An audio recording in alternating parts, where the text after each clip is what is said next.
The author of this fanfiction name is Fanatic06.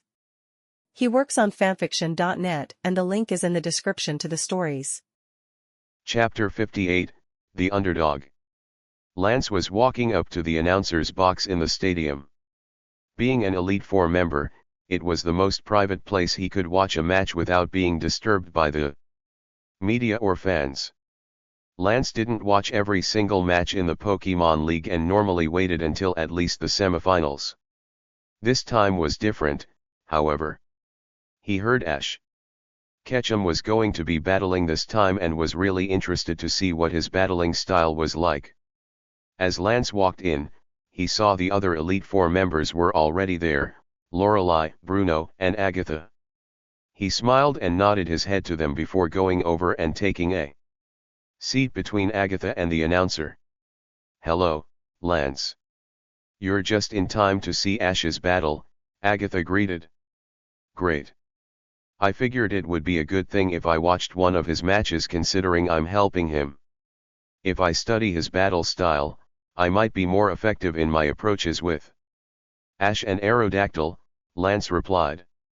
"You certainly have taken an interest in that boy," Bruno commented. "You haven't had a good feeling like that since Red Ketchum. You even went out of your way to make sure he stayed in the Pokemon League," Lorelei added.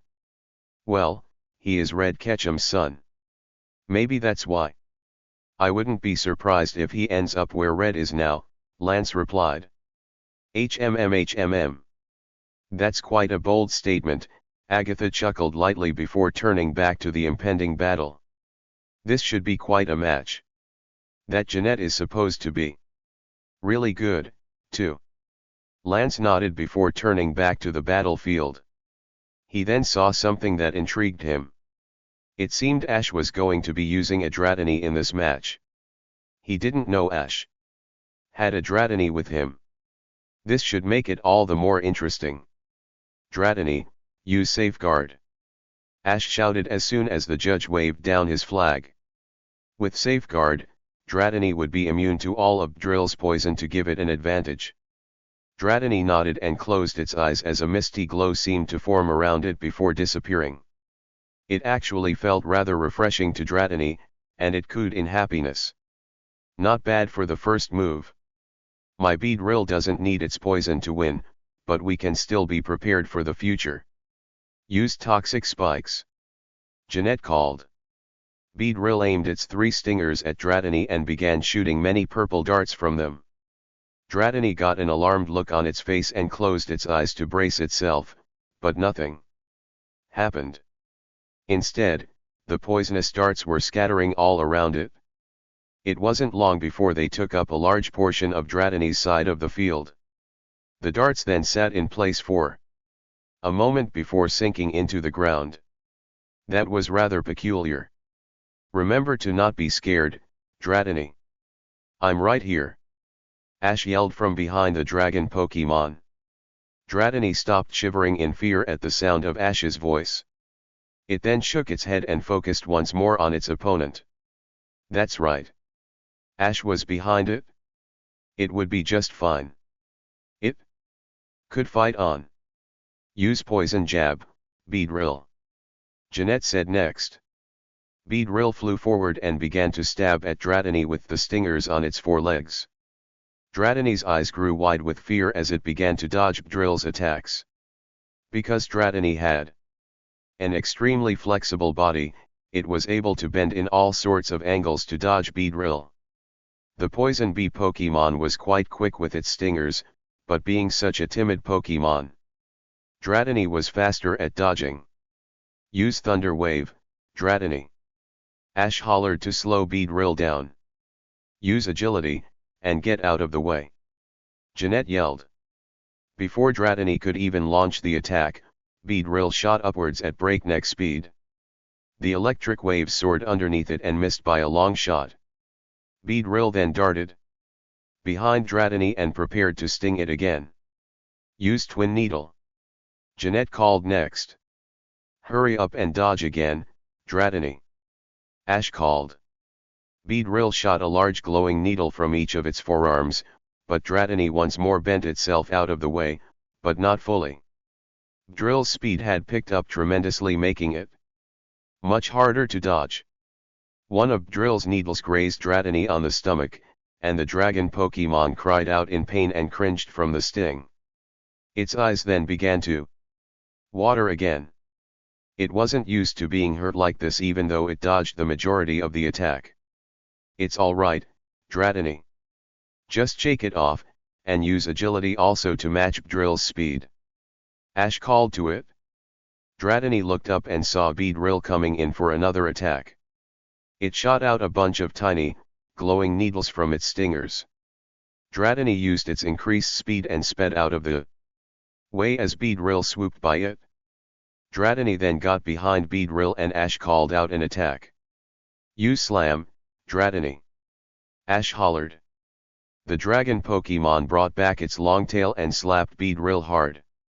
The Poison Bee Pokemon was knocked to the ground, but it quickly got up and flew away before Ash could call another attack. Good job, Beedrill. Now use Fury Attack again. Go after it. Jeanette called. Beedrill then arched back around and swooped towards Dratini with its stingers outstretched. It then began to stab repeatedly at Dratini just like before. Only this time, it kept moving forward with its stabs, which was forcing Dratini backwards. Like before, Dratini was expertly dodging the stabs as Beedrill's movements were quite predictable. Ash couldn't help but notice this. That's weird. Why is Jeanette just simply ordering Beedrill to attack with no specific pattern? Dratini's a great dodger, and surely she's realized that by now. Why isn't she changing things up? Ash thought to himself. Use Thunder Wave. Ash called again. While backing away, Dratini once more shot waves of electricity at Beedrill, but the Poison Bee Pokemon merely arched out of the way before resuming its Fury Attack. With all of the dodging, this wasn't getting them anywhere. Ash knew if he called another attack, Beedrill would just use agility to get out of the way, so what could he do? As Ash watched on while thinking of something he could do to end the stalemate, he suddenly realized the answer, and it wasn't in his favor. Dratini had been dodging Drill's attacks for a while now and was starting to get pushed into a corner of the stadium. That was it. Jeanette wasn't trying to hit Dratini. She knew it was good at dodging, so she was purposely backing it into a corner where there would be nowhere to hide. Dratini, watch out. You can't keep backing away, or you'll end up in a corner. Ash cried. Try to find a way around Beedrill. Dratini heard Ash and started to shift to the right a little bit, but Beedrill merely swiped at Dratini, forcing it back to the left. It then tried to go underneath Beedrill, but the stinger on its abdomen appeared, which forced Dratini back again. Ash gritted his teeth. Even when boosted by agility, Dratini wasn't fast enough to get away because Beedrill had used agility, too. Just as Ash feared, it wasn't long until Dratini was in a corner of the stadium. It had nowhere to go now. Dratini began to cower in fear at the intimidating bee in front of it. The Beedrill then pointed its 3 stingers in Dratini's direction as it prepared for its next attack. Pika Pika! Pikachu cried out to Dratini in alarm. Come on, Ash. Think. Use Dratini's strengths to your advantage. Ash mentally yelled at himself. Now that it's trapped, use Pin Missile to soften it up, Beedrill. Jeanette called. Beedrill then sprayed several tiny glowing needles at Dratini.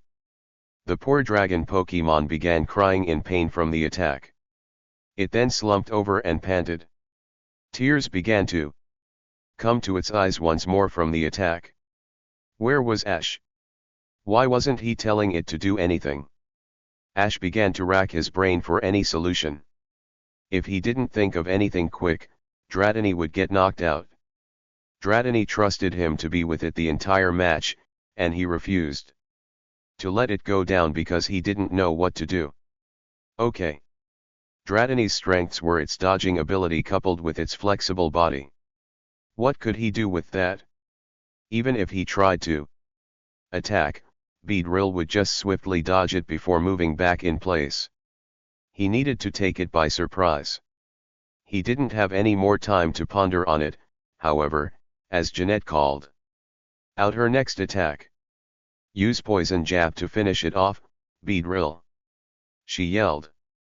Beedrill then retracted its right forearm before thrusting it forward. Its stinger was laced with poison. Even though Dratini was protected from poison by using Safeguard, the strength of the attack itself would still take it out. Dratini recoiled and shut its eyes. Ash then decided to do something completely crazy. He didn't know if Dratini could do this or not, but it was worth a shot, or Dratini was doomed. Quick, Dratini! Wrap around Drill's stinger with your tail, he yelled. Dratini immediately opened its eyes upon hearing Ash's voice. It then saw what looked like Drill's stinger coming in slow motion to it, and Dratini got a determined look on its face once more. When Ash was with it, it didn't feel scared and could accomplish anything.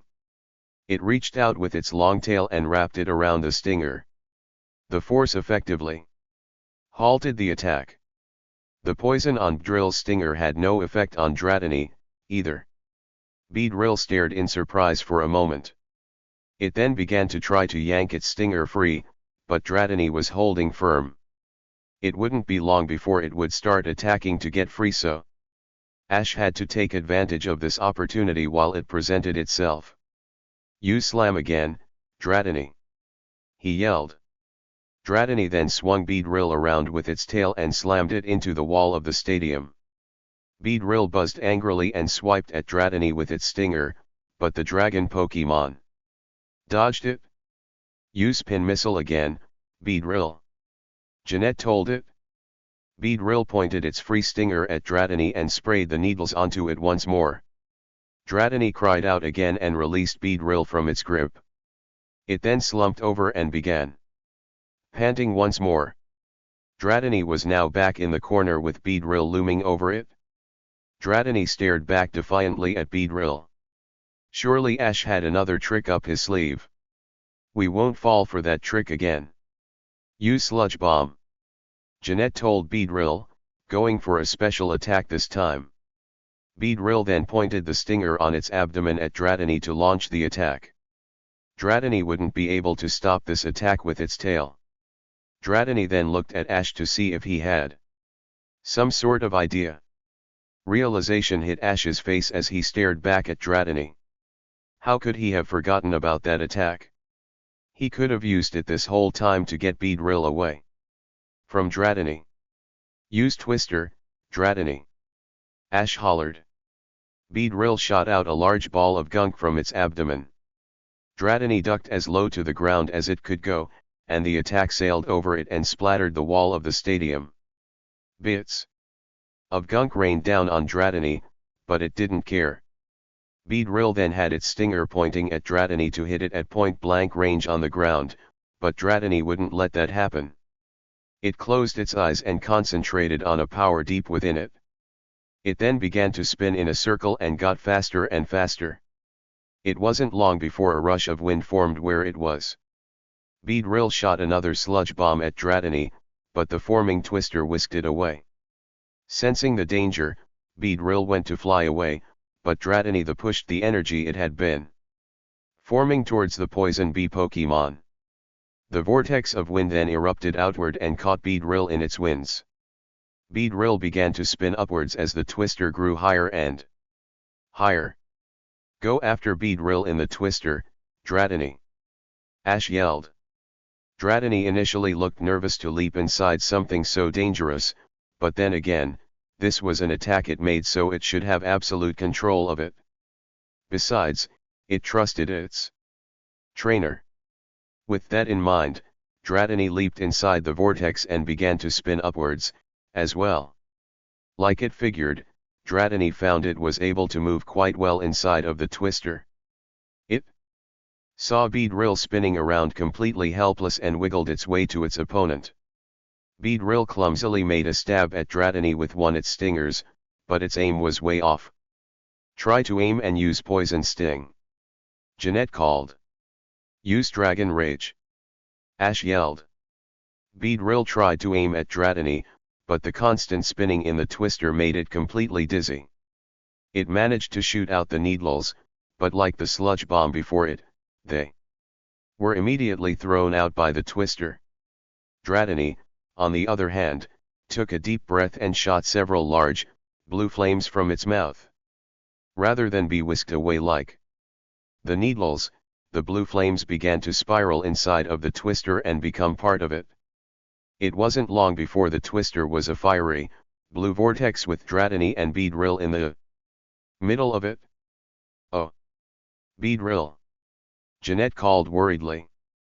The twister soon stopped and both Pokémon were thrown outward. Beedrill soared across the stadium and landed a short distances away from Jeanette's trainer box, covered in burns. It gave a weak buzz before going limp. It had been knocked out. Dratini spiraled through the air and began to fall. Ash reached out as far as his arms would go, and Dratini fell right into its beloved trainer's arms, looking no worse for the wear. The judge gave a hard look at Beedrill before making his decision. Beedrill is unable to battle. The winner is Dratini, he yelled. And Dratini manages to score a victory against Drill's deadly combination of poison attacks. That makes one Pokémon knocked out for Jeanette, the announcer shouted. Much to Ash's surprise, applause broke out in the audience. It wasn't particularly loud, but it was definitely there. He looked around in wonder and saw a few people actually smiling and clapping for him. He didn't think he would ever hear that noise directed at him again. Okay. Maybe not ever again, but certainly not for a while. Ash then smiled down at Dratini. You did great out there, Dratini, Ash told it as he gave it a hug. I'm proud of you. Pikachu. Pikachu added with a thumbs up at Dratini, mimicking Ash's normal gesture. Dratini cooed in happiness and nuzzled its face in Ash's chest. It had won its first match and was so excited. Back in the announcer's box, Lance had his arms folded and was smiling in approval. Ash had managed to bring out the strength of Dratini, which won the match. Their flexible bodies made them capable of all sorts of athletic feats, and he used that to his advantage to win. That was well done. Hey, Dratini. What do you say I let you take a break to rest a little bit? I'll use you again if I need to, Ash suggested.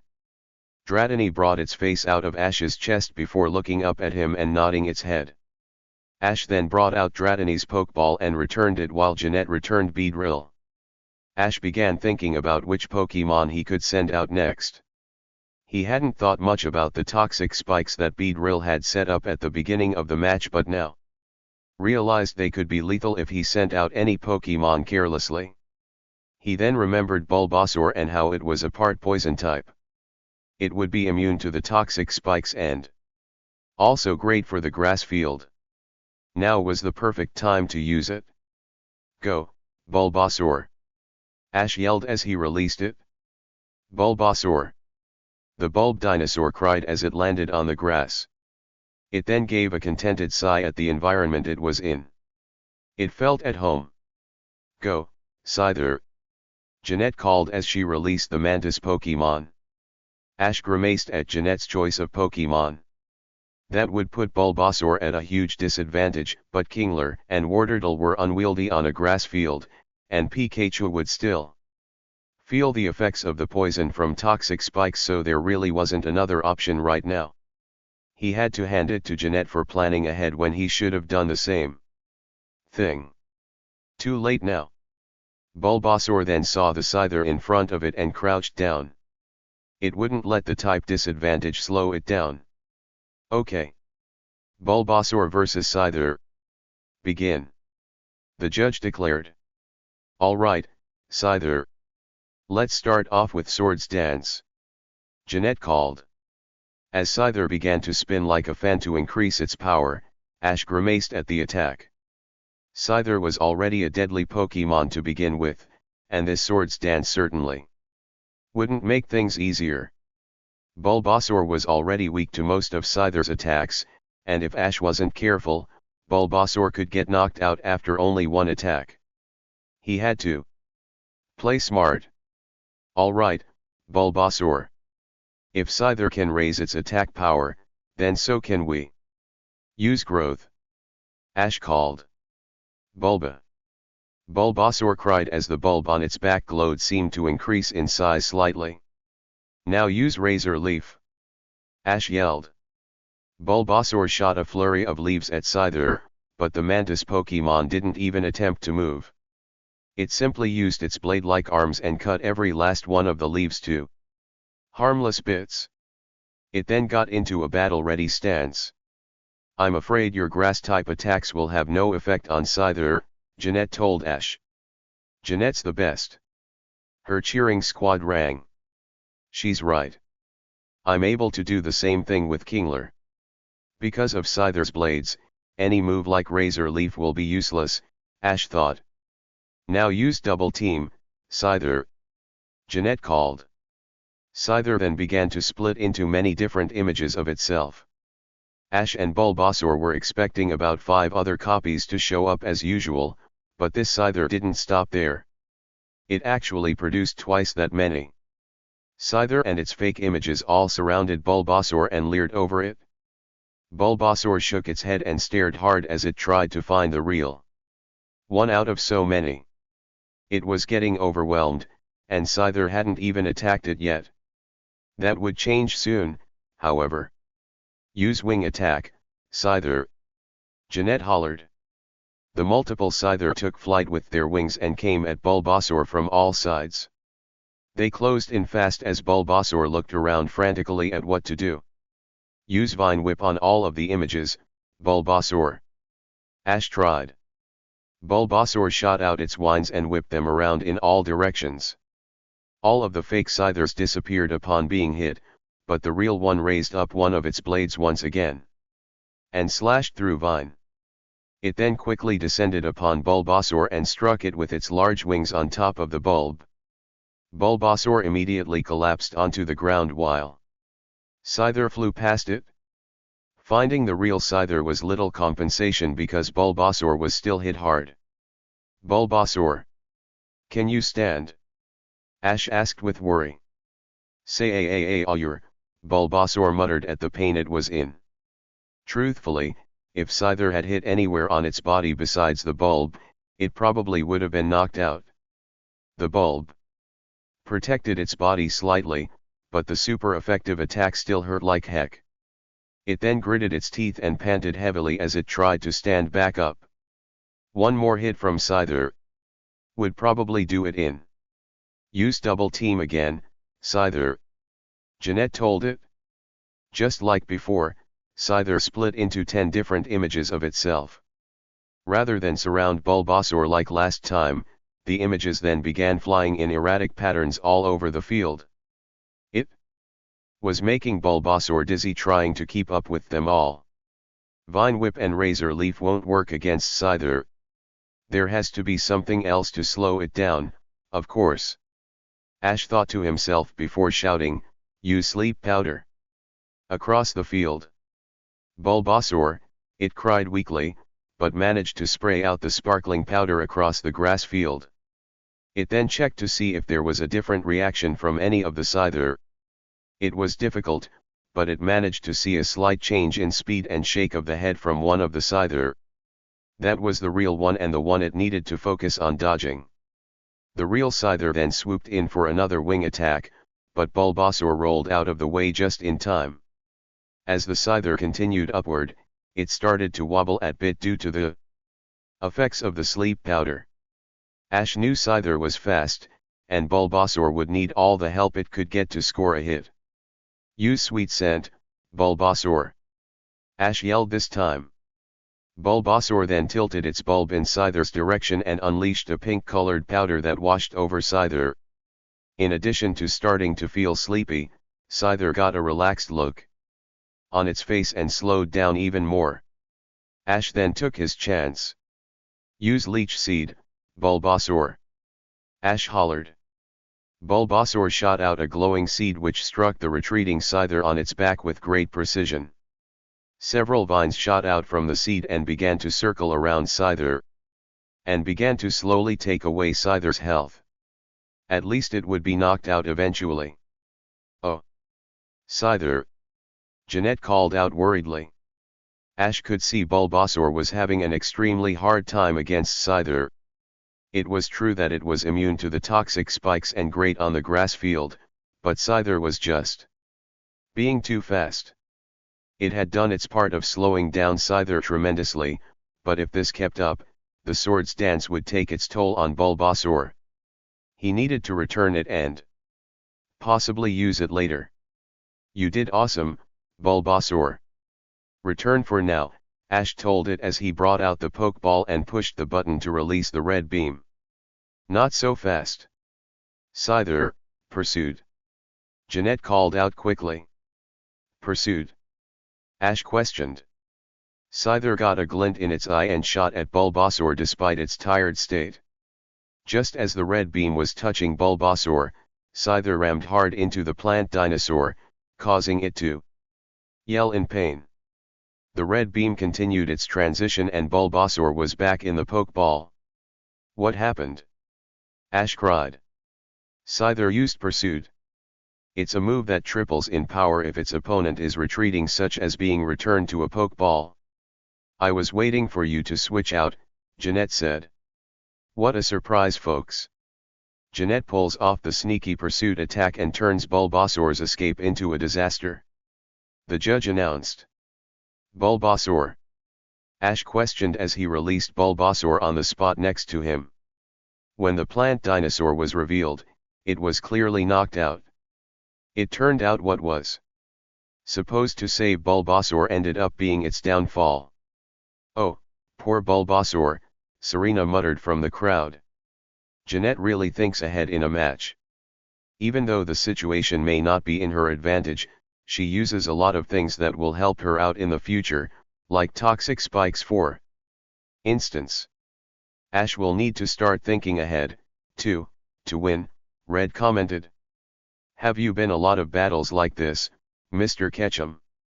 Serena asked him. All the time.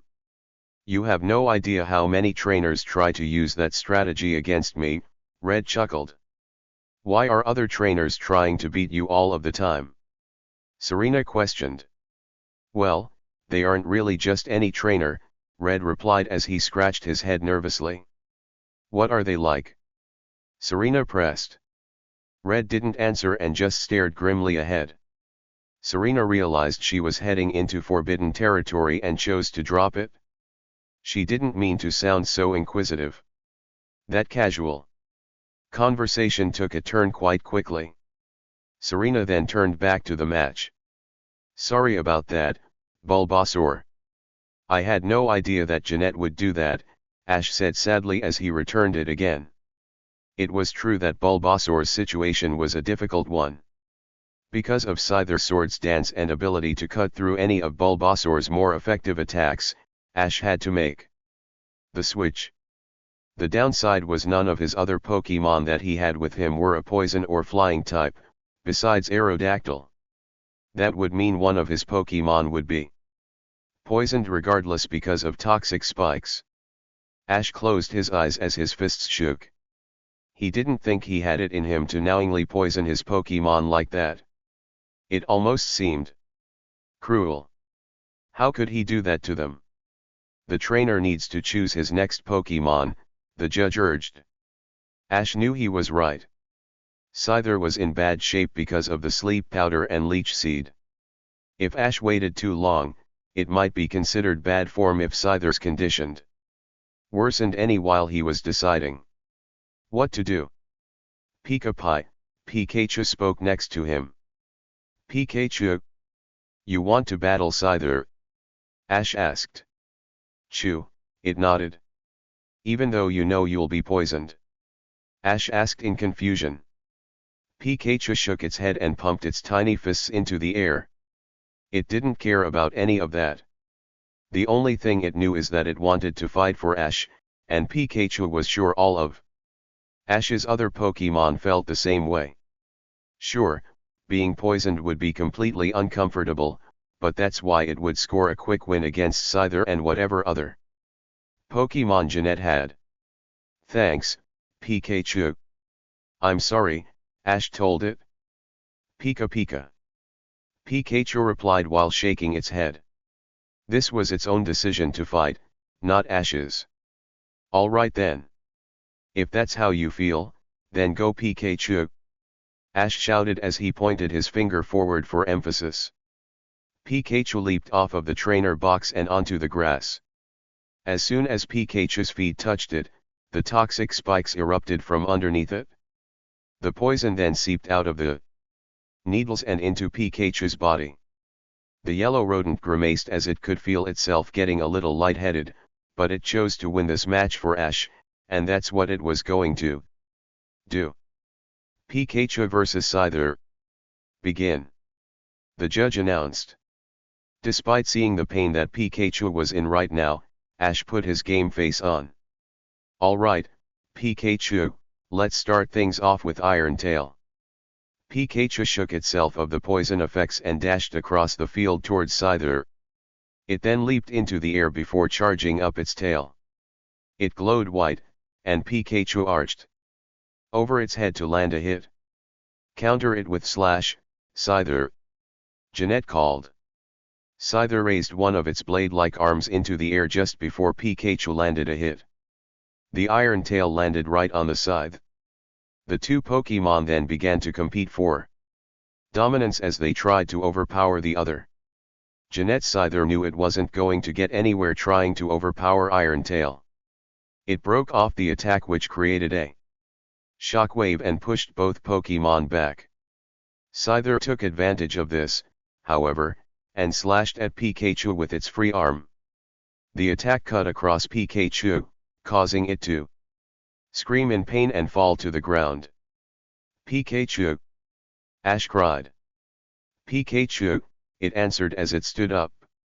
It then doubled over in pain because of the poison's effects. Likewise, Scyther did the same thing due to Leech Seed. Are you okay, Pikachu? Ash asked. Pikachu shook off the poison effects once more and gave Ash a thumbs up. It could still fight and wouldn't let a little poison stop it. Use X Scissor, Scyther. Jeanette shouted. Use Thunderbolt. Ash shouted, too.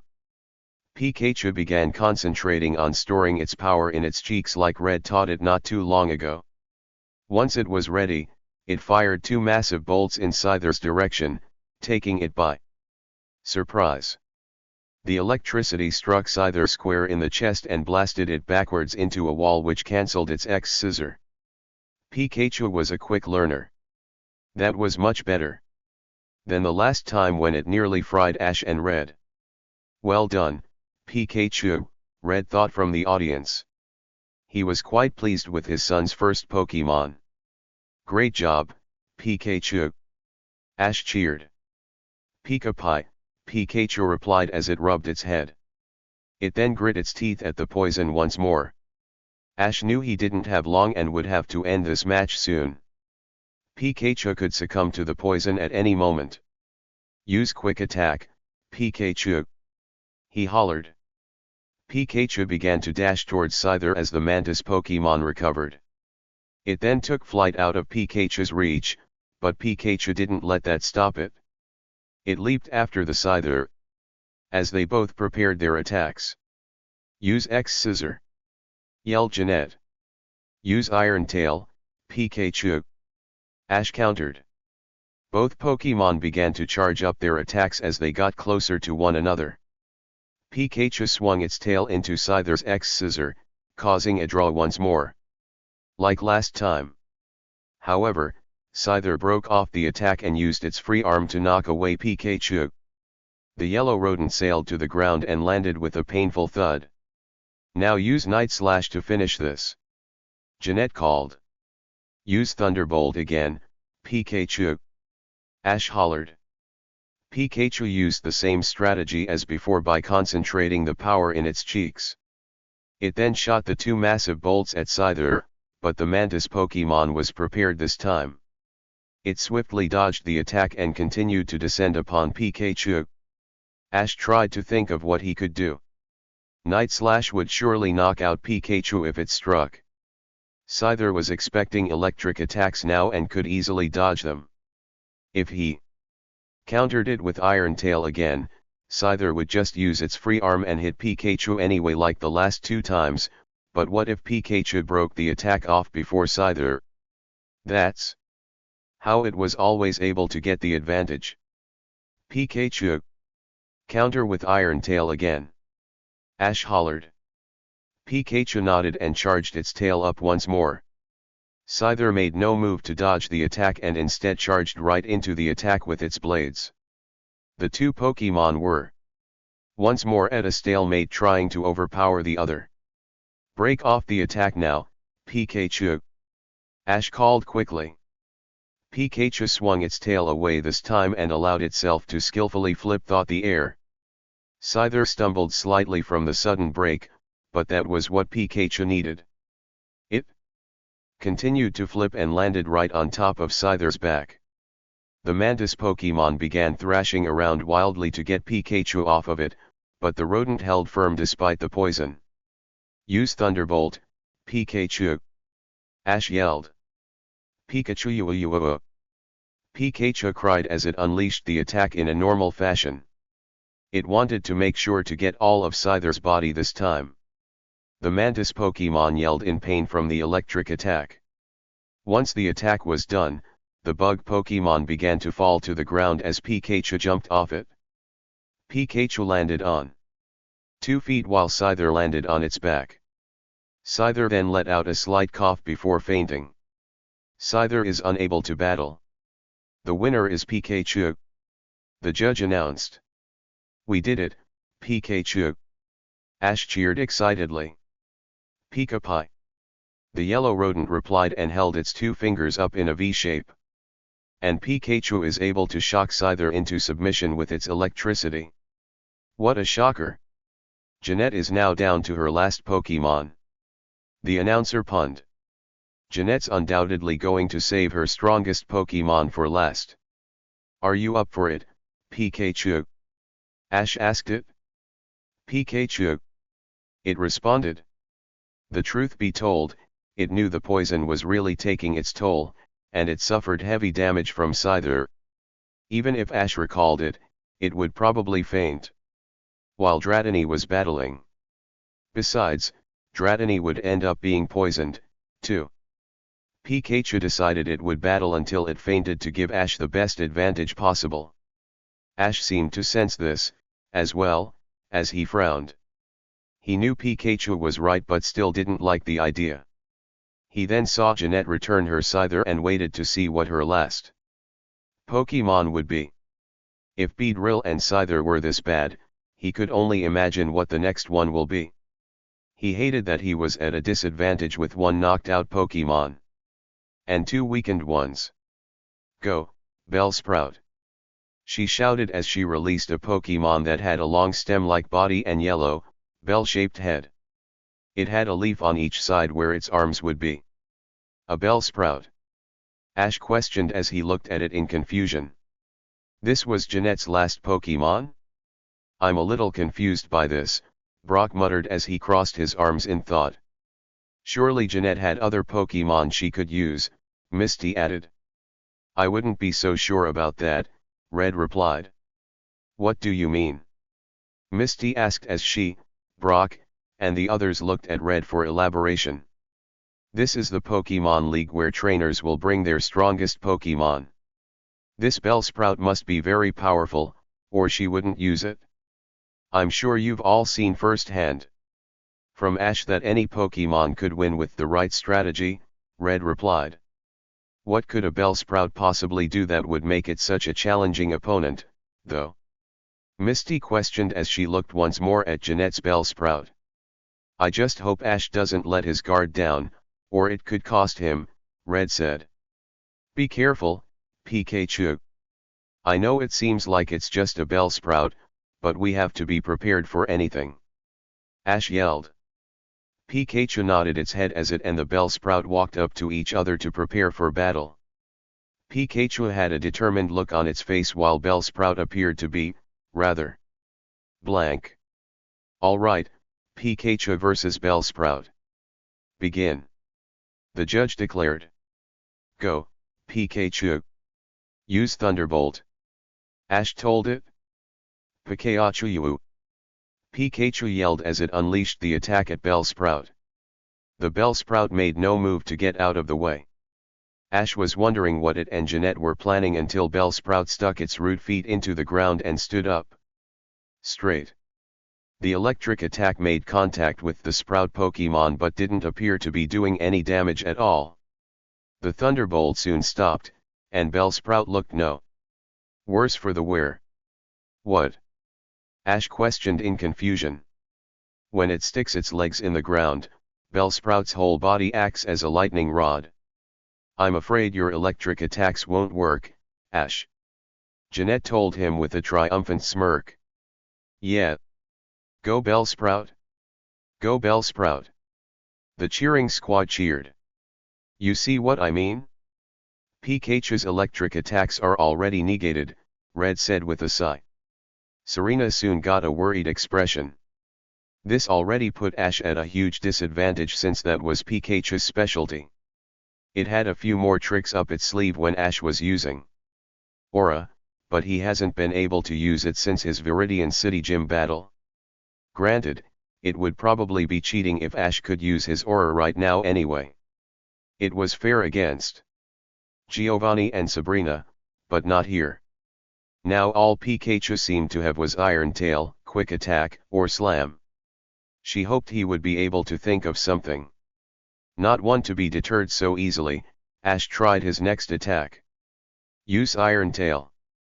Pikachu once more charged forward and prepared to charge its tail. Once again, the Bellsprout made no move to get out of the way. Pikachu swung around its iron tail with all of its might, and the attack connected. Bellsprout's body snapped backwards from the impact as it appeared to do major damage. To Ash and Pikachu's surprise, the Bellsprout turned its bent body around into a cartwheel. It then stood up again and looked undamaged once more. Its body even completely absorbed the iron tail. Ash asked in disbelief.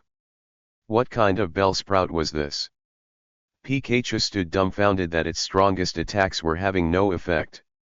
It then looked at Ash to see if he had some sort of idea. Ash began to think hard as he was running out of options fast. Quick Attack would no doubt have the same effect that Iron Tail did just now. Jeanette said that electric attacks won't work on the ground, but maybe if Bellsprout was in the air? Go towards Bellsprout and use Iron Tail from underneath it. Ash hollered. Use Razor Leaf. Jeanette said, ordering to attack for the first time. The Bellsprout shot out several leaves towards Pikachu. The yellow rodent swiftly dodged the attacks and continued running towards Bellsprout. It then prepared to charge up its tail. Being too slow to dodge, Bellsprout merely stood there. Pikachu soon reached it and swung the iron tail in an upward arc. Just as Ash wanted, Bellsprout was lifted into the air, but it wasn't out. Use Vine Whip to grab Pikachu. Jeanette called. As Bellsprout ascended into the sky, it shot out two long vines from its leaves. The Vine Whip grabbed the surprised Pikachu and lifted it into the air with Bellsprout. Ash didn't let that stop him, though. Use Thunderbolt. Ash hollered. Pikachu unleashed the electric attack once again. The electricity traveled along the vines before striking Bellsprout. The sprout-like Pokemon seemed to grimace at the attack. Before slamming Pikachu on the ground with Vine Whip before landing on the ground itself. It didn't appear too damaged by the Thunderbolt, but at least that proved that Bellsprout wasn't invincible. Pikachu grimaced in pain from the slam before standing up again. It was about to look at Ash for his next plan before the poison took effect once again. It then collapsed on the ground and didn't get back up. If only it hadn't been poisoned. Pikachu is unable to battle. The winner is Bellsprout. The judge shouted. Go Bellsprout. The cheerleaders shouted again. Jeanette's tricky Bellsprout scores a victory against Pikachu. It sure is tough stuff. The announcer shouted. Ash ran onto the grass field and scooped up Pikachu in his arms. The rodent gave a weak cry and looked up at Ash. It was out of the misery of the poison now that it was unable to battle. Hey there, Pikachu. You did great, Ash told it. Pie, it muttered.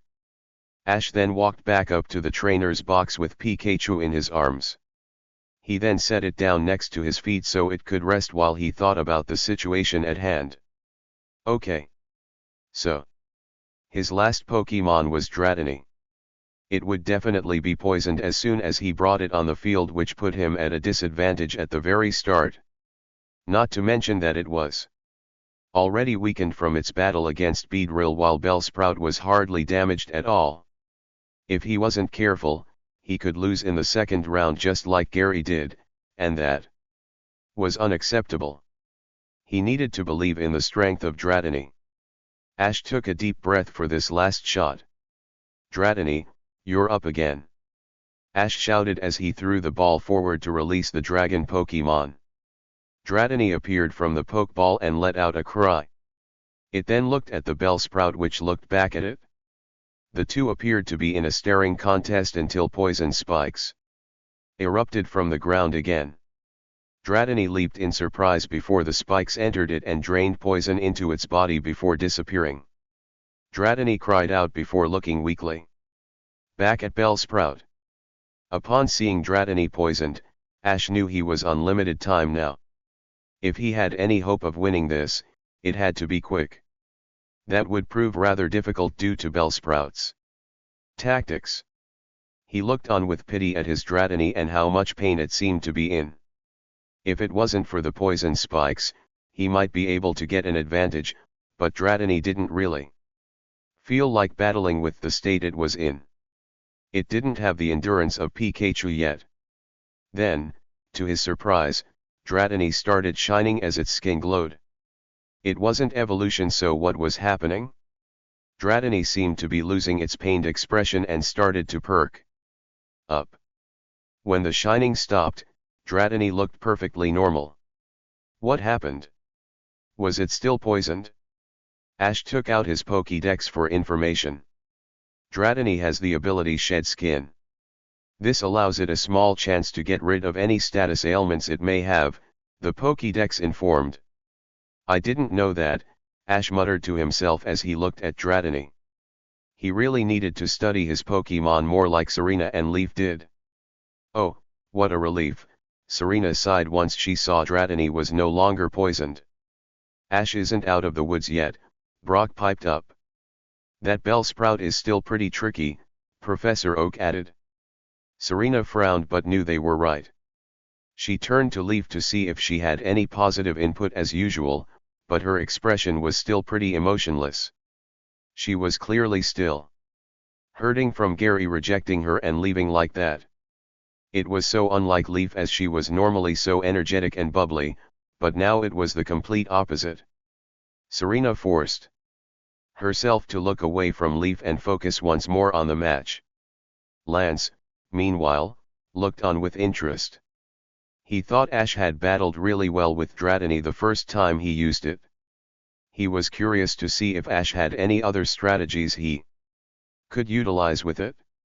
Now that Dratini's ability had been put to good use, Ash could use it to its full potential. Ash then gave a nod now that the playing field was even. Dratini was weakened, but at least it wasn't poisoned. He could still win this. He had the pride of Pallet Town behind him. With Gary out of the competition, it was up to him to win that Pokemon League trophy for Pallet Town. Okay.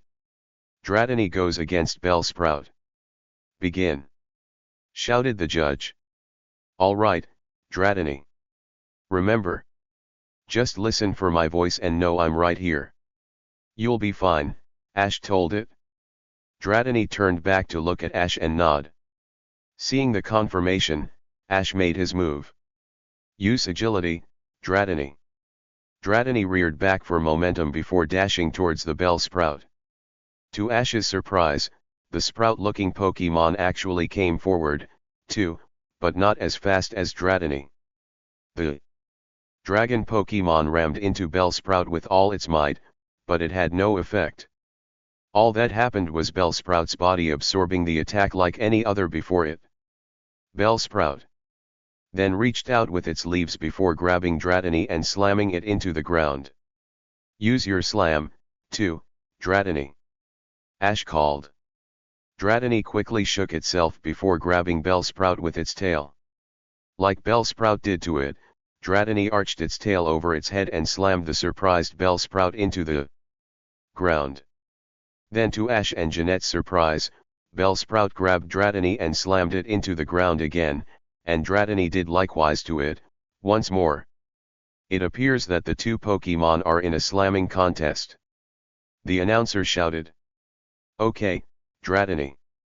Let's break away from Bellsprout and rethink our strategy. Ash told it. Dratini slammed Bellsprout into the ground once more before leaping away from it. Ash knew that if that had kept up, Dratini would probably be knocked out soon as Bellsprout still had more health. It seemed the key to Bellsprout's strength happened when one got close to it. Ash would have to think of Dratini's long-range attacks. Use Twister, he shouted. Use Acid, Jeanette countered. As Dratini closed its eyes to concentrate on forming the cyclone, Bellsprout took a deep breath and hurled a purple liquid from its mouth to Dratini. The dragon Pokemon sensed the attack coming and nimbly dodged it. It then concentrated a little longer and the twister erupted from underneath Bellsprout, sending it spiraling through the air. Dratini was already weakened, so Ash didn't want to risk it getting more injured by leaping after Bellsprout like it did with Beedrill. Ash thought that had at least caused some damage until his eyes widened with shock as he saw the Bellsprout fly out of the twister. What? He cried. My Bellsprout is so light that your twister simply tossed it right out. Jeanette smirked before ordering, use Acid. Bellsprout took a deep breath and hurled a large amount of the liquid once more. It covered a large area this time since it was coming from the air, so Dratini was unable to dodge completely this time. The acid managed to spray the lower half of its body, causing it to cry out in pain. It shivered from how much its skin was stinging. Its eyes began to water once more as Bellsprout landed next to it, looking no worse for the wear. Use agility to get away from it, Dratini, Ash hollered. Not so fast. Grab it and use Ring Out, Jeanette countered. Before Dratini could get away, Bellsprout reached out before grabbing Dratini with its leaves. It then held Dratini high over its head and began to twist its slender body like it was wringing out a rag filled with water. The dragon Pokemon began screaming in pain from the attack as it tried to break free, but Bellsprout's grip was too tight. Great job, Bellsprout. Just hold Dratini in that position until it's knocked out, Jeanette told it, to which it nodded and continued twisting Dratini's body. Ash knew Dratini was in trouble. If he didn't think of something soon, Dratini would be done for. And this Bellsprout has Dratini in a bind. What's Ketchum going to do to get out of this one? The announcer exclaimed. Use Twister again, Ash yelled. Dodge it, Bellsprout, Jeanette ordered. While still holding onto Dratini, Bellsprout leaped out of the way while the twister twirled up harmlessly several yards away. It then continued its assault, causing Dratini to scream. Again. Use Dragon Rage. Ash tried again. Dratini began shooting several blue flames from its mouth in a desperate attempt to break free, but they were missing completely. They were going off in all different directions. Some in the air while some hit the twister itself, causing it to turn into a blue, fiery vortex again. Everything on the field seemed to be hit except for Bellsprout. There had to be something that Dratini could do. Use agility to try and break free, Ash yelled. Bellsprout gave a slight jerk in motion as Dratini tried to break free, but it still held on tight. Dratini continued trying to dash out of Bellsprout's grip with each jerking motion, but nothing seemed to be happening. Ash was at a complete loss at what to do. It seemed like he would be the loser of the second round just like Gary had done. It couldn't end like this. Wait. He noticed that the pulls that Dratini was making against Bellsprout's grip were getting stronger. Agility was still in effect, though it wasn't really doing much. Was it even agility that Dratini was still using? It wasn't too long until Dratini seemed to disappear entirely. Bellsprout brought down its leaves and looked at them in confusion. How was that Dratini able to get free? Where did it go? It wasn't too long until Dratini appeared several yards behind Bellsprout. The Sprout Pokemon turned around and faced its opponent with surprise. It was almost like Dratini had teleported, but that was impossible. No Dratini can do that. What just happened? Ash wondered as he brought out his Pokédex for answers. Extreme speed. Dratini moves so fast that it is almost blinding. The Pokédex informed. Extreme speed, Ash muttered. It must have been the constant use of agility when trying to break free of Bellsprout that caused it to upgrade its power. It moves so fast you can't see it. We can fix that. Use acid all around the field. Jeanette shouted. Use extreme speed, Dratini, and then Dragon Tail.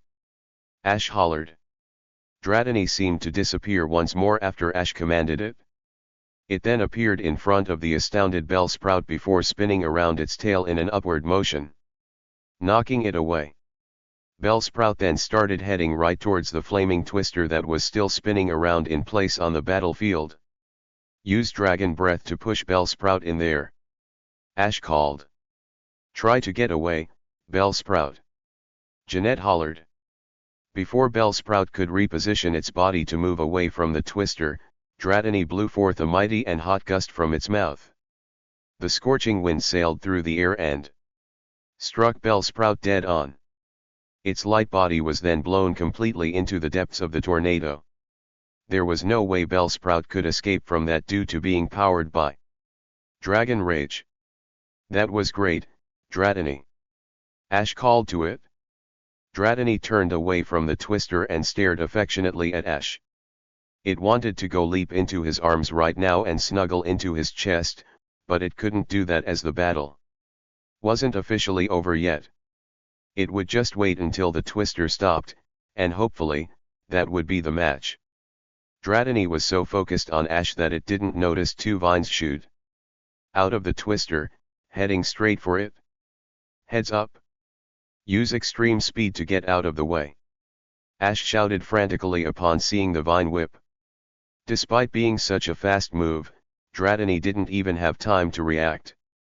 Bellsprout's vine whip wrapped around Dratini and soon pulled it into the cyclone with it. Bellsprout was trying to take Dratini down with it. The surprise Dratini suffered meant it wouldn't be able to control what happened to it inside of the twister like it did with Beedrill. No. Dratini. Ash cried once the dragon type disappeared into the twister, too. He and Jeanette looked around for any sign of Dratini or Bellsprout but saw neither. They were both waiting in anticipation for the outcome. The twister continued to spin savagely for about 10 more seconds before it finally died down. The two Pokemon were thrown from the tornado and each landed on the ground with a thud. Dratini. Bellsprout. Ash and Jeanette called out respectively. Both Pokemon were unmoving on the ground. It looked like a double knockout. These were usually not accepted in the Pokemon League. The rules state that in case of a double knockout, both trainers are eliminated from the tournament. The judge gave a look at both Pokemon before sighing. Both Pokemon, huh? Everyone gasped as Dratini started quivering as it showed it wasn't truly knocked out yet. It then shakily raised its head and upper body above the ground to show it could still do something. It looked extremely weak and tired, but it could still battle. The judge then looked over to see if Bellsprout would do the same. However, the plant-like Pokemon merely lay there. It was giving no sign of being conscious. That was when the judge made his decision. Only Bellsprout is unable to battle. This victory will go to Ash Ketchum, who can advance in the Pokemon League. He shouted. What a tremendous battle, folks. That Dratini has some great endurance against Bellsprout's sneaky tactics. Let's hear it for Ash Ketchum. The announcer shouted. The crowd then erupted into applause and clapped for Ash. He stared around in wonder at all of the people applauding for him. He almost couldn't believe it. Just yesterday, everybody seemed to despise him and wanted him out of the tournament. Now, they were doing the complete opposite. He didn't appear to be a crowd favorite like Jeanette or Mandy, but still. What could have caused their change in heart? Did all they have to do was see the love he had for his Pokemon and prove he was good trainer? Ash wasn't sure, but either way, he was still extremely happy. He then turned and grinned broadly at Dratini, who was looking back at him. It was then everything finally registered. He really won the match this time. You did it, Dratini. You won the match. He shouted as he sprinted off the trainer's box towards his dragon type. Pikachu hobbled after him. Dratini cooed in happiness but was too weak to leap into Ash's arms. It just waited for Ash to pick it up before rubbing its face in his chest affectionately. Ash hugged it back gently. Due to its weakened state but still enough to show he was happy for it. Pikachu soon joined him and weakly smiled up at Dratini with its fingers in a V shape. The dragon type smiled back before continuing to snuggle Ash. Jeanette, meanwhile, had picked up Bellsprout gingerly in her arms and gave it a smile. I'm very proud of the way you battled, Bellsprout. Let's go home, she said to it. She then gave a small glance at Ash and his Dratini before nodding to them. Jeanette then left the stadium without another word. Back up in the announcer's box, Lance gave a nod of approval before getting up to leave along with the other Elite Four members. That Ash Ketchum was really something. Despite a few unforeseen mistakes and surprises, Ash handled that battle extremely well. He would most certainly only get better as the competition continued. Lance was really looking forward to watching him grow. He did it. My little baby. Delia cried from the stands as tears came to her eyes. Settle down, Delia. We don't need any more tears today, Red told her teasingly. He's my son, too, and I'll cry for him any time I want to. Delia scolded her husband. Ha ha ha ha. I know. I'm happy for him, too. Red answered as he gave a side hug to Delia before watching Ash continue to laugh merrily and cheer. Ash just beat a really good trainer. Dratini was definitely the underdog here, but Ash overcame the odds again, and won. He was really proud of his son right now. Red then looked around and smiled at the rest of the crowd cheering. It looks like he picked up a following of his own in a short amount of time. He did it.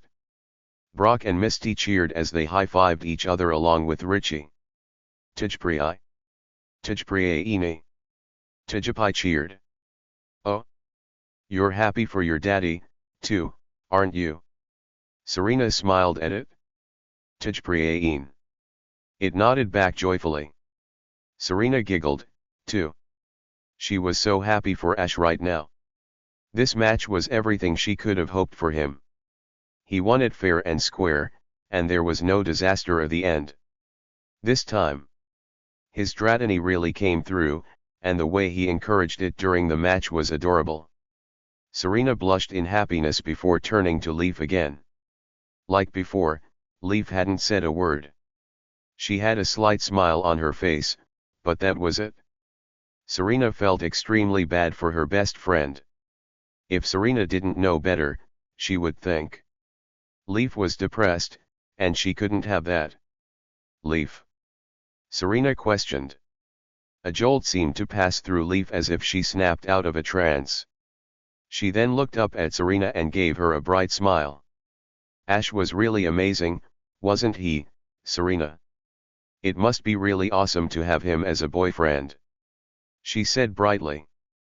Serena thought that was a rather strange comment to come from Leaf. Ash was heading back through the trainer tunnel with Pikachu walking beside him since it was feeling well enough to walk now. The poison's effects were long gone and he had a super potion with him.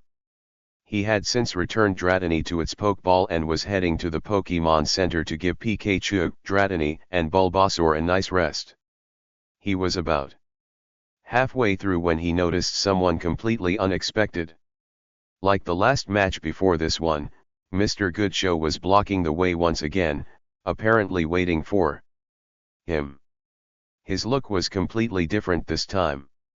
He wore a jolly grin on his face. Mr. Goodshow? Ash questioned. Surely he wasn't here to berate him again. Ash. That was quite a battle you put on there. You clearly care a lot for you Pokemon, and you have definitely earned your right to stay in the Pokemon League. Mr. Goodshow said jovially. Oh.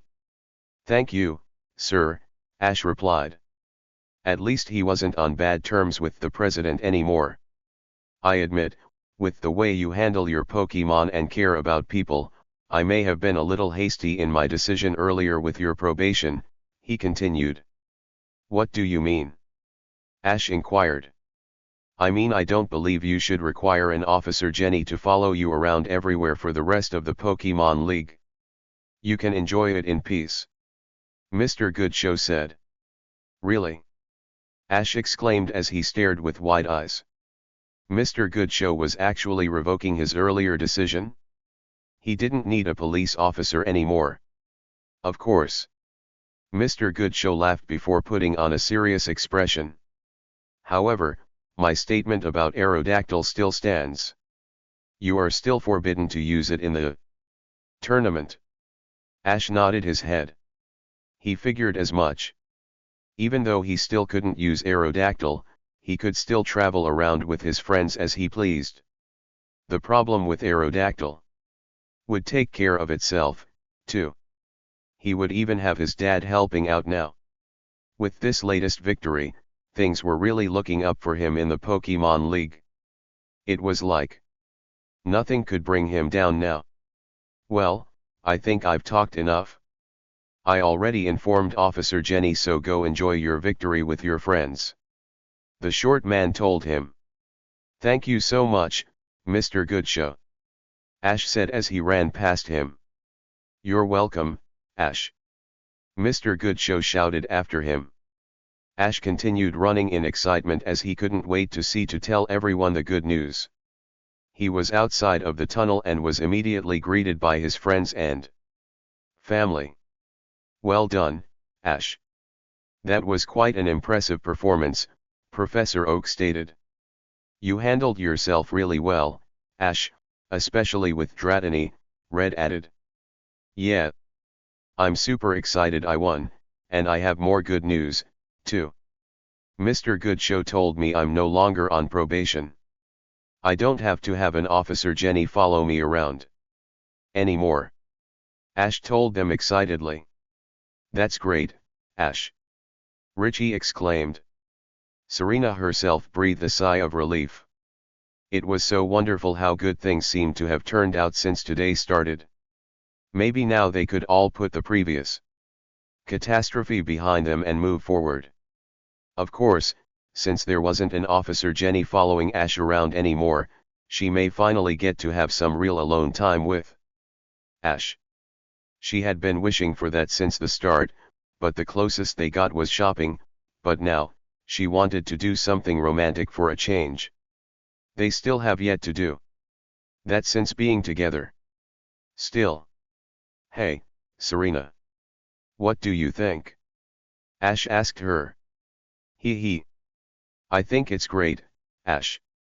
Serena giggled while a scenario of settings went through her head. Then she remembered her best friend.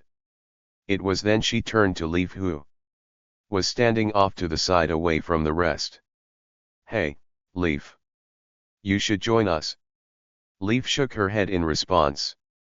Oh no. I'm fine. I wouldn't want to get in the way of you two having alone time. I'll be fine. Come on, Leaf. It will be fun.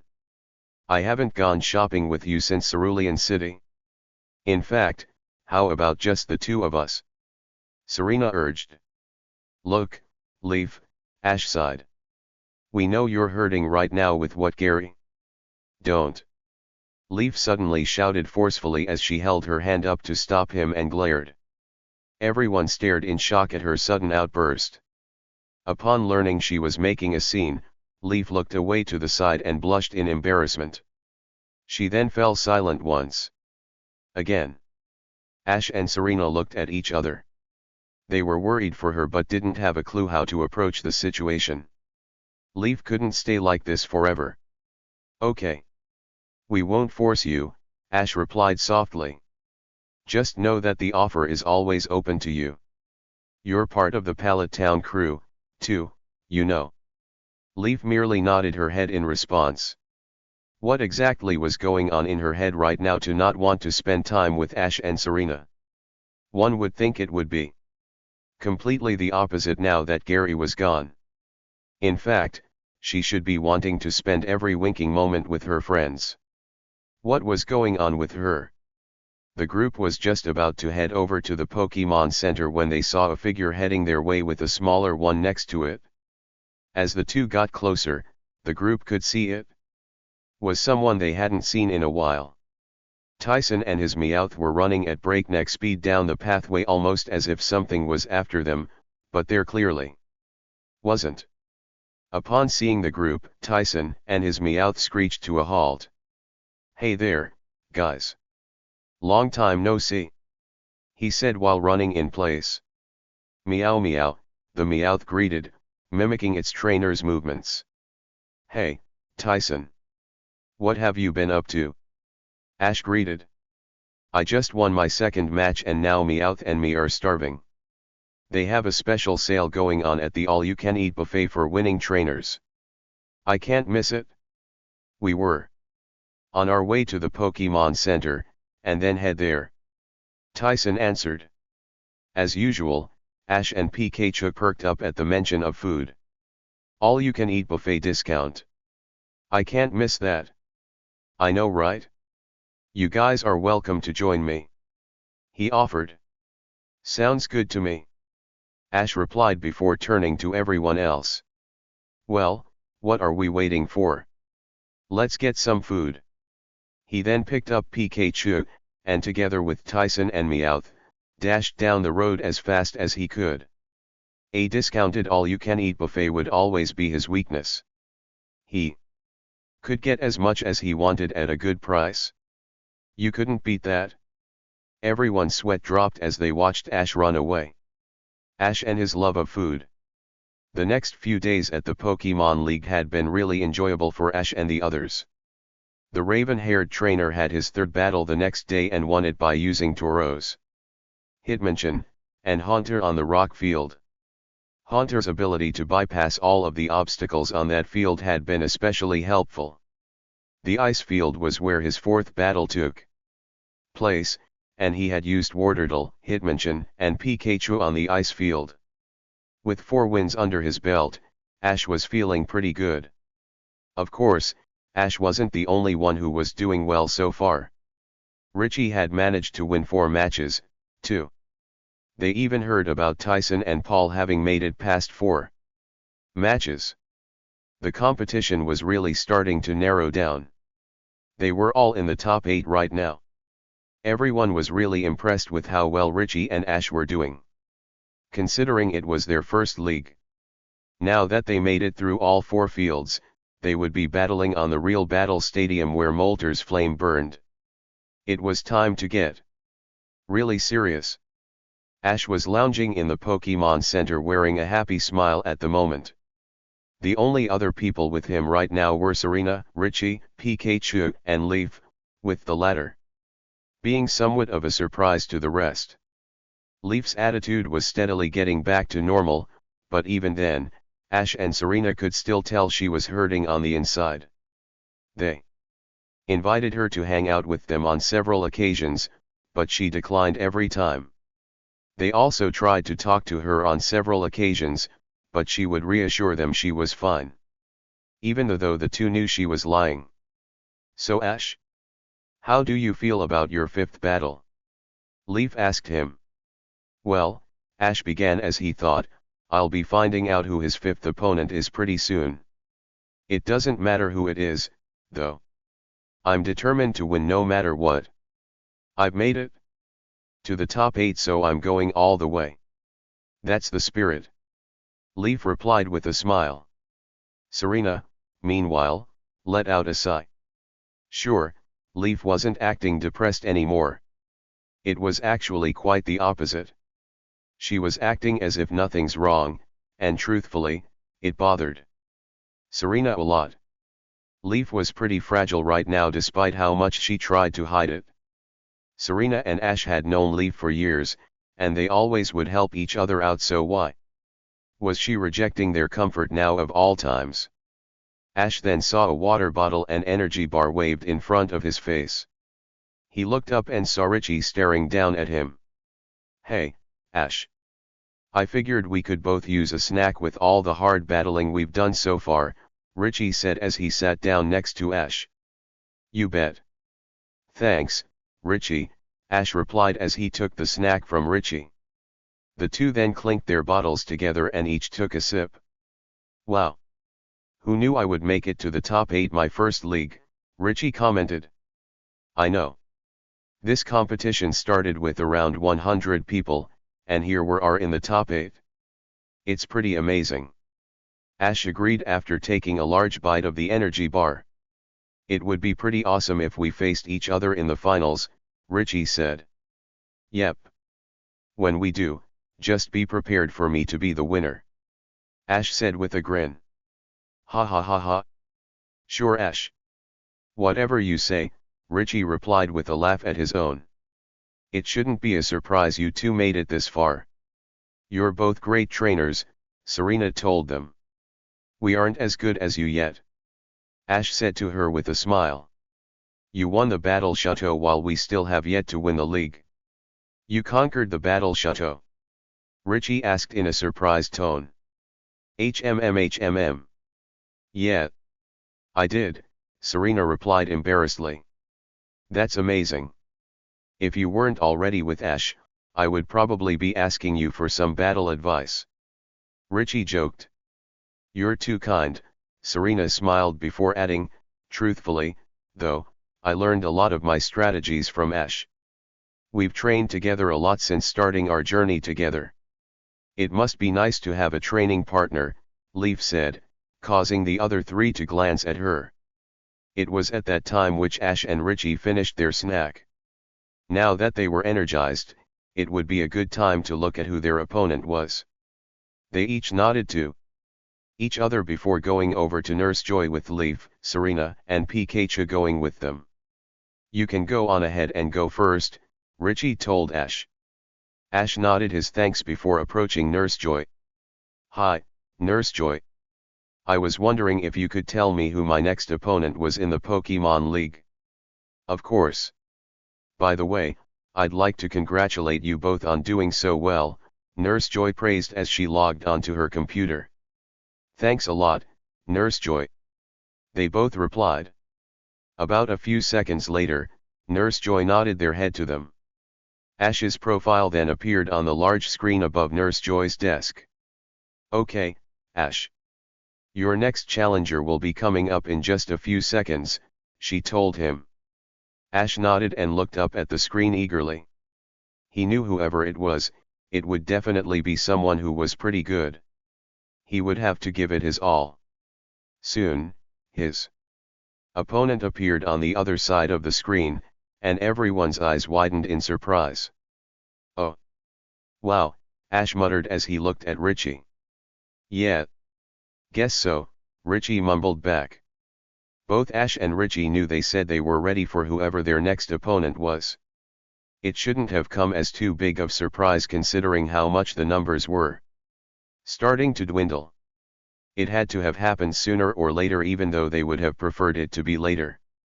They were friends for sure, but they never really found out who was the better battler by facing each other in a match. That would all change now, however, in the ultimate way. Ash and Richie were facing each other in the 5th match. Chapter 59, Ash vs. Richie.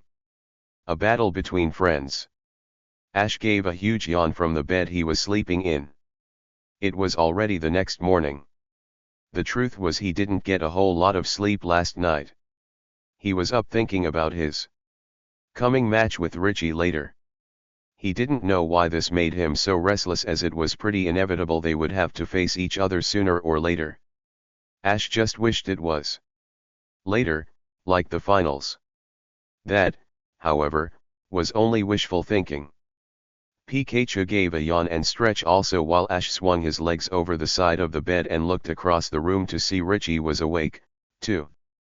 He wasn't out of bed but was just staring up at the top bunk with his hands behind his head.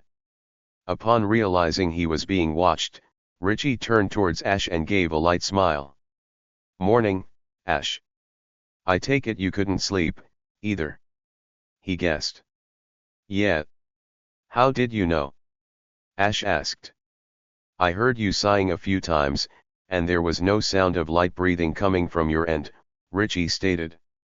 "Oh," Ash replied as he stood up from the bed to go to the bathroom. "Listen, Ash," Richie began, causing him to stop. "We've been great friends so far. I know we had a wish to compete against each other in the finals, but that isn't reality. As friends, we should make this our best battle yet and give it everything we have." Ash brought his head down and thought about what Richie said to him. It would be really stupid to act awkward around each other just because they were fixing to battle. Richie was right. They had a chance to really test their skills as Pokemon trainers against each other. Why let that go to waste? "Yeah. You're right," Ash replied as he turned around to face Richie. "I think you two are lucky to be able to face each other since you're friends," Brock suddenly spoke from his bunk, causing the two to jump. Was he awake this whole time, too? "What do you mean, Brock?" Ash asked him. "Well, one of you has to lose a match since you can't both be winners, but even if one of you loses, you can still be happy for your friend that they won. There will be no bitter feelings about losing," Brock elaborated. Ash certainly did wish the best for Richie in the Pokemon League. That didn't change the fact that he wanted to win, too, though. It would be really selfish if he was upset about the outcome no matter what it was. Richie wasn't the kind of person who would dwell on something like that, so Ash shouldn't, either. He could act mature about this. "You're right, Brock," Ash replied before addressing Richie. "We'll make this our best battle yet." "Great. It's a promise," Richie said with a nod. The group had just had their breakfast, and Ash thought it would be a good time to train Aerodactyl. His match with Richie was one of the last ones of the day and wasn't until the evening. That left him plenty of time to prepare. His dad, Red, was coming, too. "Well, we're off," Ash said as he, Pikachu, and Red started towards the door. "All right.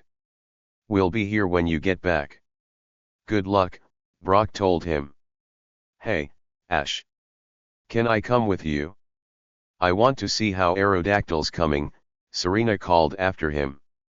"Of course you can," Ash replied with a smile. He then saw Leaf sitting quite a bit a ways from everyone. She didn't look sullen, but that was just a mask of what she was feeling. Surely she wasn't just going to sit there all day. Truthfully, Ash was worried about her. Leaf was the first friend he ever made, and he hated seeing her like this. Ash went over and placed a comforting hand on her shoulder. "Hey, Leaf. Why don't you come with us? Some fresh air might do you some good," he said. Leaf looked up and gave Ash a sad smile. She appreciated Ash and Serena's attempts to include her in their activities, but she knew she would only be a third wheel.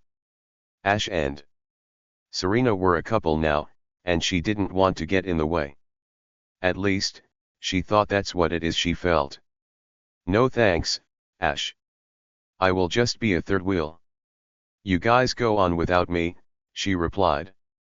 "If we thought you were going to hold us back, we wouldn't have invited you to come with us," Ash pointed out. "I just want to be by myself right now," Leaf said before flashing him what she thought was a toothy grin. "I'll be fine." Ash had known Leaf long enough to know a phony smile from her if he saw one. That was definitely one of them.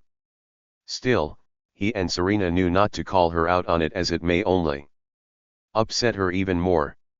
She would only reject their advances if they pushed her, and that might lead to a confrontation. "Oh, Leaf," Serena muttered. "Okay. We'll be back later. Will you cheer me on during Richie's match?" Ash asked, trying to lighten the mood. "Always," Leaf replied. "Okay, we'll see you later," Ash said before leaving. There had to be something that could cheer her up. "That's great, Aerodactyl. Now use wing attack," Ash commanded. Aerodactyl gave a cry before dive-bombing at Dragonair, ready to strike it with its wings. "Dodge it with agility, and use Thunder Wave," Lance countered. The large dragon dashed out of the way just before Aerodactyl came in contact with it. In order to keep colliding with the ground, Aerodactyl pulled upward rather clumsily, which left it wide open for a Thunder Wave. The electricity came from the dragon and struck Aerodactyl, causing it to shake in pain. As soon as this happened, its wild side tried to dominate it again. Its brain was telling Aerodactyl that it was in danger, but its heart was saying no. This was just a friendly battle. Nothing more. The prehistoric Pokémon gritted its teeth and shook its head before giving a pained look, but not an aggressive one. "Great job fighting it off, Aerodactyl," Ash praised. "I say we go ahead and give it a break for a few minutes," Lance suggested as he went over to Aerodactyl.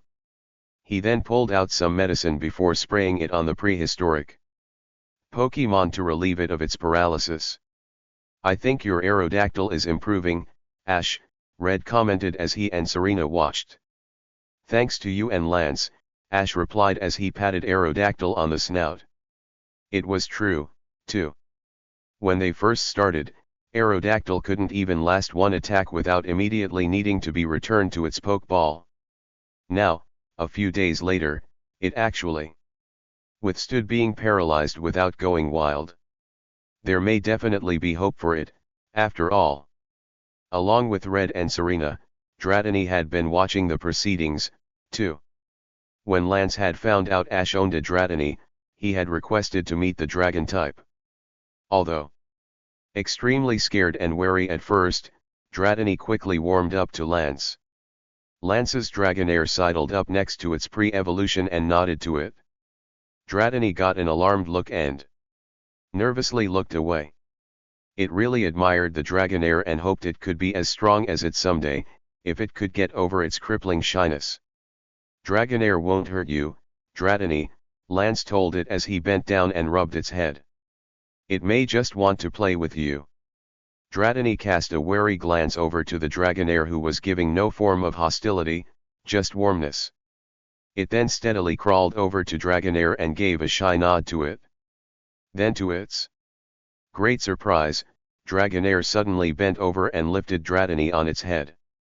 The smaller dragon yelped in surprise and fear until it saw the Dragonair laughing, but not in a mocking way, but it was very good-natured. "See, Dratini. Nothing to be afraid of," Ash told it. Dratini nodded its head. If Ash said it was fine, then it must be. It then playfully laughed while Lance's Dragonair took the smaller dragon for a ride while the others rested. "I'm really proud of you so far, Aerodactyl," Ash told it. "Aero!"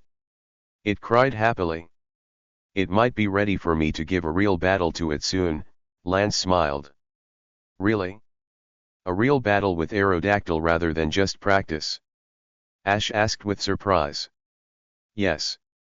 It's the only way we'll know for sure if Aerodactyl is truly ready for battle by the time the Pokemon League is over, Lance confirmed. How about it, Aerodactyl? Are you up to it? Ash asked it. Aero. It responded in the positive. It then leaned over and started licking Ash across the face. So I hear that your next match is against one of your friends, Lance spoke up.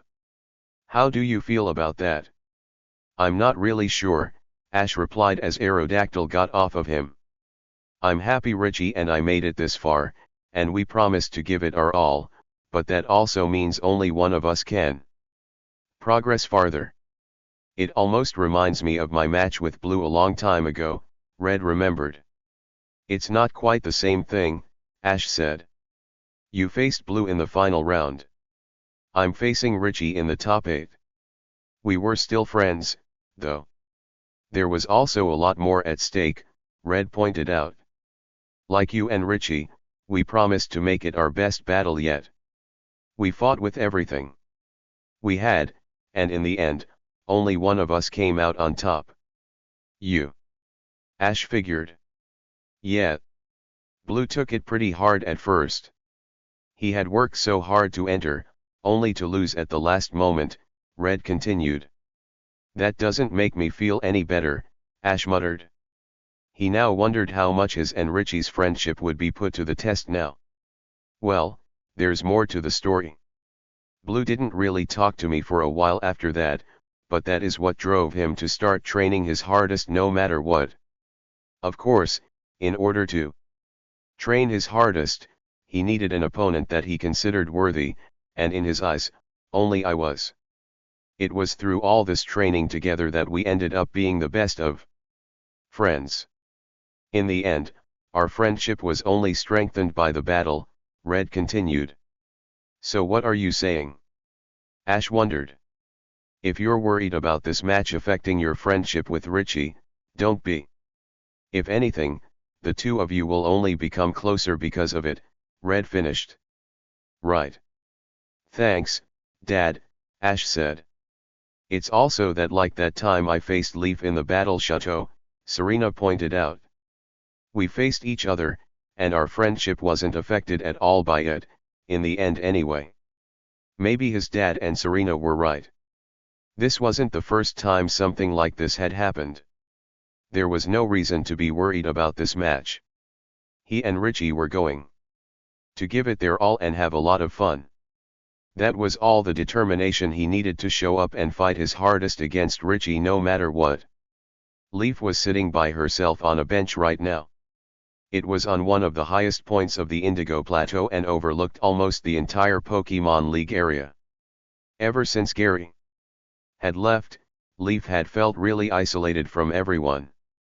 Being a member of the Pallet Town Quartet had always meant a lot to her when she was growing up. Now that they were a little older and going their separate ways on a Pokemon journey, she couldn't help but feel they were growing steadily apart. The exception, of course, was Ash and Serena. The two had only grown closer as they adventured together until they finally became a couple at last. Naturally, Leaf felt ecstatic when she heard the news, but also slightly jealous. It was a weird feeling. Now that Ash and Serena were a couple, Leaf was worried they may only drift further away from her as time goes on. This didn't really bother her as much at first because Gary was still around and in the same boat as her. She had gotten a lot closer to Gary during the last half of their journey. Ever since the incident at Viridian City, she felt a special closeness to Gary, and he seemed to feel the same way about her. It wasn't exactly a crush, but it wasn't just friendship, either. Since Ash and Serena were couple, Leaf didn't feel as away from the Pallet Town natives because of Gary. Now, Gary was gone, and it left her devastated. Ash and Serena still had each other. Who did Leaf have now? No one. She was alone, but she wasn't about to be selfish enough to get in the way of Ash and Serena just to take that feeling away. Maybe she should just leave, too. It was then Leaf heard footsteps behind her and sighed. She figured it must be Ash or Serena coming to talk to her. It was weird, though. They were supposed to be training with Aerodactyl right now. Surely they weren't putting it off to just talk to her again. Leaf gritted her teeth. Why did they have to worry about her so much? Well, that was a stupid question. Because they're her friends. They were supposed to care. Even so, that didn't change the fact that she felt in their way. She then turned around to find it wasn't Ash or Serena behind her, or even Brock or Misty. Richie? Leaf questioned. Hi, Leaf. Fancy seeing you here, Richie greeted with a smile as he came over next to her. What are you doing here? Leaf asked. I've actually been coming here at least once a day during the Pokemon League before my matches. Seeing the view here just fills me with confidence, you know. It reminds me of how far I've come to get to the Pokemon League, and because of that, I can always do my best, Richie replied. That's nice, Leaf sighed as she went back to staring off in the distance. Forgive me for saying this, but you've seemed pretty upset the past couple of days. Ash and Serena have been worried about you, Richie commented. I know they have, but I don't want to bother them with my problems. It will only distract them from each other, Leaf replied. They're your friends. They would make time. You can't expect them to just forget about you. They would never do that, Richie said seriously. I know. I care a lot about both Ash and Serena, and I know they care for me, too, Leaf mumbled. If that's how you feel, I'll listen. I don't have anyone that you would be distracting me from, Richie offered. Leaf turned to look at Richie in surprise. They barely know each other. Here he was, though, offering to listen to her problems. Should she really tell him? Richie definitely seemed like a kind and thoughtful boy, but could she really just tell him some of this stuff? Well, she already told him some things, so she might as well say the rest. How should she put it, though? It's just, ever since we all started our Pokemon journey, I don't feel as close to Ash and Serena anymore.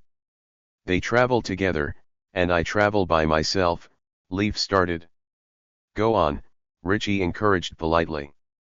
I've always encouraged Serena to admit her feelings to Ash because I knew that he felt the same about her, but now that they're together, I'm the third wheel, Leaf continued. That didn't seem to bother you until a couple of days ago when your other friend, Gary, left, Richie said. Right. As long as Gary was around, I wasn't by myself, and he would keep me company. Now, not only did he leave, but he even rejected me to go with him, Leaf said as her eyes began to water. Ah, since Gary's gone, and Ash and Serena have each other, you feel like you have no one to turn to, Richie realized. Right, and as I said, I don't want to be in the way of Ash and Serena, Leaf confirmed. At this, Richie let out a light chuckle. Leaf looked over and frowned at him. She just told this boy, whom she barely knew, her problems, and he thought it was funny. Upon seeing her look, Richie shook his head. No. I wasn't laughing at you. I was told that you and Ash can act just like twins sometimes, and I now know it to be true myself. Ash is one of those people who only think about others and never himself, no matter what the price is. You're doing the exact same thing he probably would. You're letting others be happy at the cost of yourself being miserable. Yeah. Ash and I used to do everything together, Leaf muttered with a slight smile as she turned to face forward again. Leaf, it isn't a bad thing to think about yourself sometimes, too. Don't get me wrong. You want to always put others before yourself, but if it even starts to come at the cost of your own well-being, you'll not only be hurting yourself, but everyone around you. Pretty soon, everybody is miserable because you are, and nobody wins, Richie explained. Leaf had to admit, she never thought of it like that. Ash and Serena were both reaching out to her, but she was rejecting anything they did. Was she doing the same thing to them as Gary did to her? If she continues to act this way, she would start to bring the others down with her. If that happened, Ash and Serena may stop trying, and then, Leaf really would be alone. She was upset about Gary leaving, but if others were trying to help her, she should accept it. You're right, Richie. Thank you, Leaf said sincerely. I'm just glad I was able to help a little bit, Richie said with a nod. No. You helped a lot. I needed to hear that. The last thing I want to do is upset my friends and push them away like that, Leaf told him. If that's how you feel, then you're welcome, Richie replied with a smile. It was then he stood up. You're leaving already? Leaf asked him. Yeah. I was going to head to the cafe for a little lunch. I need to keep my strength up today for the match with Ash, Richie answered. That's right. I'm sure it will be a really great match, Leaf said. It sure will. Richie agreed with a smile before turning to Leaf. In fact, I could use some company. Would you like to come with me for lunch? It'll be my treat. Leaf finally let the first genuine smile come upon her mouth in a while. That would be really nice, Richie. Thank you. The evening of the match proved to approach quite quickly for Ash. He had been with Serena, Red, and Lance all day and only took a break to eat. The prospect of Aerodactyl actually getting better had sparked him to keep at it. Now that the time for the match had come, Aerodactyl was having a nice deserved rest in its pokeball. Ash, Serena, and Red were now walking towards the official battle stadium, which was reserved for the quarterfinals and above. They could see the Moltres flame burning brightly, even from outside the stadium, lighting up the evening sky. The rest of the group was already there once they reached the stadium, except for Richie. It was assumed he already was waiting for Ash inside. There you are, Ash. Are you ready? Misty asked him. You bet. More than ever. Richie and I will have an awesome battle, Ash affirmed. Pika Pika. Pikachu added as it pumped its fist in the air. Have you thought about which Pokemon you're going to use? Brock asked. Right now, I have Aerodactyl, Dratini, Charizard, Hitmonchan, Bulbasaur, and Pikachu with me. I'll make my decisions based on them, Ash replied. Ah, that is a good range of Pokemon there. I think you will be just fine, Professor Oak commented with a nod. Thanks, Professor, Ash responded. Now, Ash. I want you to do your best out there. I know you can do it, Delia said. You know I will, Mom, Ash smiled. He was then surprised when Leaf actually went over and gave him a hug.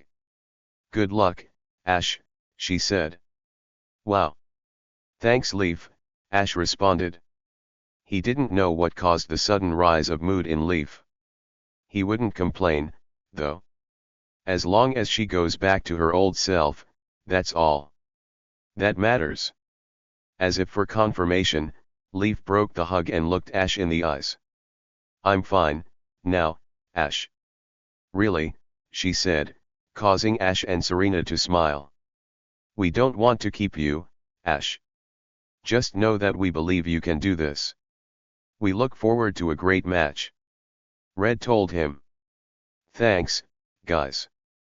I'll see you afterward, Ash waved as they left. He then noticed Serena sidle up next to Leaf and strike up a conversation, which to his relief, the brown-haired girl was responding favorably and smiling back. Serena then turned around and gave him a wink. Maybe Serena could figure out what was bugging Leaf since she seems more responsive now. Regardless, he was happy for his pseudo-sibling. Ash then faced the tunnel. How about it, buddy? Are you ready to face Richie? Pikachu. It responded in the affirmative. Then let's go, Ash declared as he began walking through it. Once he made it to the other side, he was met with a roar of applause. Ash hated to think of it that way, but he had become a crowd favorite over the last few days. It was such a stark contrast to how he was at first. Here he is, folks. Ash Ketchum has now entered the stadium, and our last match of the day can now begin. The announcer shouted. Ash looked around for Richie and spotted him on the other side of the stadium. Despite the darkening sky, everything was fairly well lit with the enormous bright lights of the stadium, so visibility was near perfect. Ash grinned broadly upon seeing the boy and walked towards him while Richie did the same. Once they reached each other, they stuck out their hand for a shake. "Let's do it, Ash. Are you ready?" Richie said as they shook hands. "Yeah. This will be awesome," Ash replied. The two then bumped arms and began to walk back to their respective sides. The crowd gave a roar of approval from the friendly rivalry between the two. The two reached their sides before facing each other with a look of determination.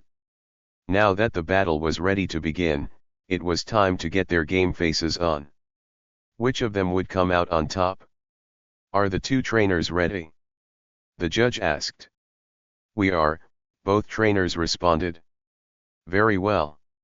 We will now determine who will choose their Pokémon first," said the judge. Both Ash and Richie's images appeared on the large screen. A light then began flashing back and forth continuously before landing on Ash's face, indicating him to go first. "In that case, please choose your first Pokémon, Ash," the judge declared. Ash figured that if he was going to choose first, he needed a Pokémon that could cover a lot of types. Dratini, Bulbasaur, and Pikachu couldn't use a wide variety of attacks despite overcoming type disadvantages several times before. Charizard would be a huge powerhouse, but he didn't think it would be wise to send it out first. Hitmonchan could use a wide variety of punches that could keep any opponent guessing. That would be his best option right now. "All right, Hitmonchan. Come on out," Ash shouted as he threw the ball forward. The punchy Pokémon appeared with a cry before pretending to punch imaginary enemies. It then hopped back and forth on each of its feet to pump itself up for the match. It had tried that meditating thing that Hitmonlee liked a few times, but that just didn't work for it. Hitmonchan was too hot-blooded and hyper to do something like that. Despite the complete opposite in personality, the two were still great training partners. A Hitmonchan. In that case, I'll go with Happy first," Richie said as he released a Butterfree. Ash knew that all of Richie's Pokémon had nicknames by now. When he saw Richie's Butterfree, he remembered his own that he had. It had found its soulmate and went to start a family. He wondered how it was doing and hoped it was happy. It was then he remembered the match at hand and focused once more for when the match would start. "Okay. This will be a 3-on-3 Pokémon match. The trainer with any Pokémon left standing at the end will be declared the winner," stated the judge as he brought his flags into the air. "Here it comes," Ash thought as Hitmonchan and Richie's Butterfree got into position. "Begin," shouted the judge. "Okay, Happy. Use sleep powder," Richie shouted. Butterfree flew over Hitmonchan and began to sprinkle a large amount of sparkling brown powder over Hitmonchan. The punchy Pokémon looked around and covered its mouth to avoid breathing in the powder as much as possible. Ash knew just how to counter that. His Hitmonchan was an extremely hyper Pokémon and knew it had no time for naps. "Use Vacuum Wave, Hitmonchan." Hitmonchan nodded its head before taking a deep breath while its mouth and nostrils were exposed to powder. It then began whirring its right arm very quickly. It wasn't long before a gust of wind was born from the motions, and a mini tornado formed. The vacuum wave then began to suck up all of the sleep powder in the area. Hitmonchan continued to hold its breath as it performed the attack. It wasn't long before all of the powder had been sucked away. Hitmonchan took a gasp of air upon finishing. Hey! That was pretty good, Ash. Richie praised. You haven't seen anything yet. Ash told him before ordering, Hitmonchan, use bullet punch. Hitmonchan suddenly shot forward into the air at lightning speed, surprising Happy. Then, as the name of the attack suggested, struck Butterfree with a tough punch as fast as a bullet. The butterfly Pokemon was knocked backwards from the force but quickly recovered. Use Gust, Happy. Richie told it. Happy then began to flap its wings to blow Hitmonchan back to the ground. The strong gust of wind caused Hitmonchan to lose its momentum in the air. It was then pushed back onto the stadium ground where it landed with a thud. Now use Psybeam. Richie called. Watch out, Hitmonchan. Ash warned. Happy then shot large beam from its antenna straight for Hitmonchan. The punchy Pokemon saw the attack coming and rolled out of the way just in time. The Psybeam struck the stadium ground and caused an explosion.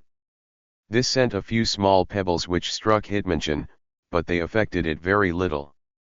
It then stood up off the ground before holding its fists up to its face to show it was ready for more. That Hitmonchan has some pretty powerful and fast attacks, Happy. Let's match it? Use Quiver Dance. Richie said. Richie's Butterfree then began to twirl around gracefully in the air as if it were dancing. As it did so, it began to glow blue before finishing. Ash vaguely remembered hearing about this move in the past. It was supposed to increase special attack, special defense, and speed. Ash would need to be careful now. Use Tailwind, and then use Psybeam when the time is right. Richie shouted. A large gust of wind began to form behind the Butterfree. It then began to shoot around the stadium so fast it was almost a blur. Then it shot a Psybeam at Hitmonchan, whom was barely able to dodge it. Happy didn't stop there, however. It soon launched another Psybeam at Hitmonchan. They were coming so fast that Hitmonchan was having to make some pretty athletic dodges to get out of the way. Finally, the Butterfree got close enough to Hitmonchan and shot another Psybeam, striking it in the chest. Chaeon! Hitmonchan cried as it was pushed back by the powered-up Psybeam and onto the ground. Now use Psychic, Happy. Richie told it. Happy then flew around and started launching Psychics from different directions. Hitmonchan looked around at all of the Psychics coming towards it and gritted its teeth. Use Detect, Hitmonchan. Ash shouted. Hitmonchan's eyes lit up in remembrance, and it thrust its hands out. A protective barrier was formed around it just before the psychic waves crashed into it. They bounced harmlessly off of the barrier, and both Hitmonchan and Ash breathed a sigh of relief. That could have been lethal. Detect protected Hitmonchan once, but they knew they couldn't rely on that attack too many times, or it will fail. Use Agility and then Comet Punch. Ash hollered. He would need a quick attack to keep up with Butterfree's increased speed from Quiver Dance and Tailwind. Hitmonchan dashed along the ground while Richie's Butterfree continued to shoot Psybeams at it. It finally caught up to Happy and gave a mighty leap into the air. As it was coming closer, it was in a direct path for a Psybeam. Happy launched the attack at point-blank range, striking Hitmonchan in the face. Hitmonchan cried out in pain from the attack, but it was able to push through the Psybeam due to the speed it was going at. Hitmonchan then began to deliver a series of lightning-fast punches to Happy. Now use Fire Punch. Ash yelled. For its last punch, Hitmonchan back its gloved fist before it became enveloped in fire. It then slugged Happy right in the face with its fiery fist. The butterfly Pokemon was knocked backwards as it and Hitmonchan fell on the ground. Hitmonchan then collapsed onto one knee and gritted its teeth again. Those double Psybeams had taken its toll. Happy didn't seem to be faring too much better after taking so many punches and then a super effective one. There has to be a way to shield Hitmonchan from those psychic attacks besides Detect, Ash thought. What has his opponents or friends used in the past as something to shield from attacks? It would definitely be something solid.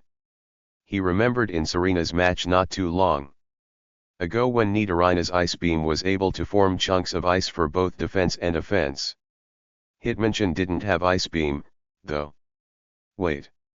It still had ice punch. A one-time shield was all it would need to get a good attack in. Hitmonchan.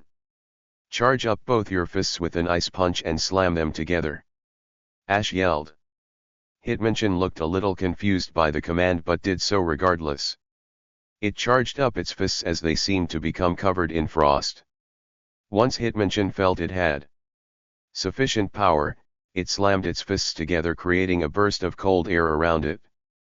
The cold temperatures soon gave way to a small ice cube which grew in size until it was a huge chunk of ice about half the size of Hitmonchan.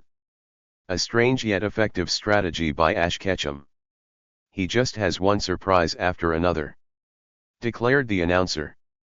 All right, Hitmonchan. Grab that ice chunk and then use agility again and go after Happy. Ash told it. Hitmonchan picked up the chunk of ice it made before speeding along the ground to where Richie's Butterfree was zooming about. The ice wasn't too heavy for Hitmonchan due to its natural strength, so it was still able to move quickly. It then leaped into the air, but Happy was able to get behind it. Use Silver Wind, Happy. Richie yelled. Happy began to flap its wings quickly as colorful gusts of air came from its wings. Hitmonchan readjusted its body in midair and held the ice chunk in front of it, as Ash wanted. It blocked the attack, but it also began to break up and wouldn't last another attack. Since Butterfree was a good distance behind Hitmonchan, the punchy Pokemon wouldn't be able to attack it directly now, but it had another form of offense. Throw that ice chunk at Happy, Ash called. As Hitmonchan began to fall back towards the ground, it hurled the ice chunk as hard as it could, surprising the Butterfree. The frozen projectile soared through the air and struck Happy dead on. The force knocked the butterfly Pokemon out of the sky and onto the ground where it is now vulnerable, which Ash wanted to take advantage of. Use agility and then fire punch again, Ash shouted. As Hitmonchan ran towards Happy, it regained its senses, allowing Richie to call out another attack. Use Psychic, he told it. Happy charged up and blasted the attack just as Hitmonchan reached it and was in mid-swing. The punchy Pokemon got a blast of Psychic at point-blank range but still kept its fiery fist going. Richie's Butterfree was struck right in the midsection and slammed into ground, creating an eruption of dust. Both Pokemon stood in the same position for a few moments. Hitmonchan still had its fist lodged against Happy while the butterfly Pokemon stared back defiantly. Then, a few seconds later, both Pokemon fell to the ground, knocked out. Both Butterfree and Hitmonchan are unable to battle, the judge declared. It's a double knockout, folks. They're both down. You can bet there is a battle going on between two tough trainers after that, the announcer commented, causing cheers to erupt at the good battle going right now. Hitmonchan, return, Ash ordered as he held out his Pokeball and pressed the button while Richie did the same. Both trainers thanked their Pokemon for a hard-fought battle as they decided on their next Pokemon. Since both Pokemon were knocked out, we will now randomly choose which trainer will send out their next Pokemon first, said the judge before indicating to the screen again. Like before, a flash of lights went back and forth between Richie and Ash's image until it landed on Richie this time to show he would choose his Pokemon first. Well, I guess that's only fair, Richie commented before taking out another Pokeball and throwing it. Go, Zippo. Ash raised his eyebrows in interest as to what kind of Pokemon Zippo could be. It was one of the Pokemon he hadn't seen Richie use yet. He put on a look of surprise as a Charizard popped out of the Pokeball. Zippo gave a roar before facing Ash. Richie has a Charizard, too, Ash mused. Having won himself, Ash knew it would be a challenging opponent regardless of who he used, but which of his Pokemon was best? He couldn't send Bulbasaur out against a fire type like that. Zippo would incinerate anything it did. He didn't think that using Dratini against such a powerful Pokemon would be wise either. That left Pikachu or his own Charizard. Ash wasn't exactly sure of the strength of Zippo since he hadn't seen it in any of Richie's battles yet. The best way to test out its strength would be with his own Charizard. He was fairly confident in Charizard's ability because of its training with Charla, when they weren't being lovey-dovey to each other. "Go, Charizard!" Ash yelled as he threw the ball forward to release his own Charizard. The fire dragon gave a roar and locked eyes with Richie's Charizard.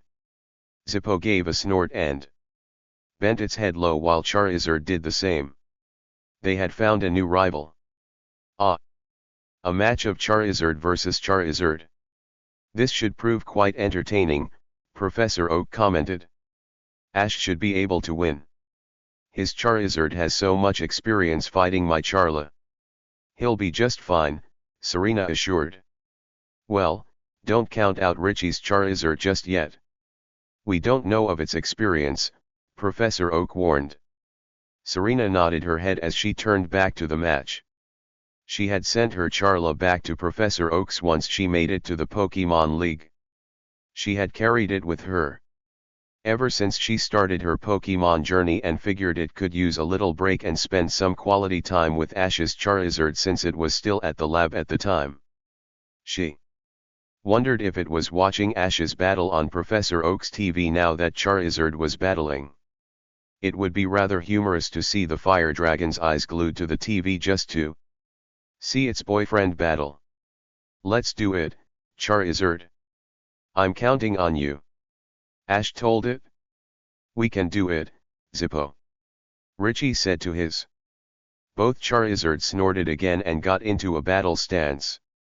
They just had to wait for the signal to begin and they would duke it out.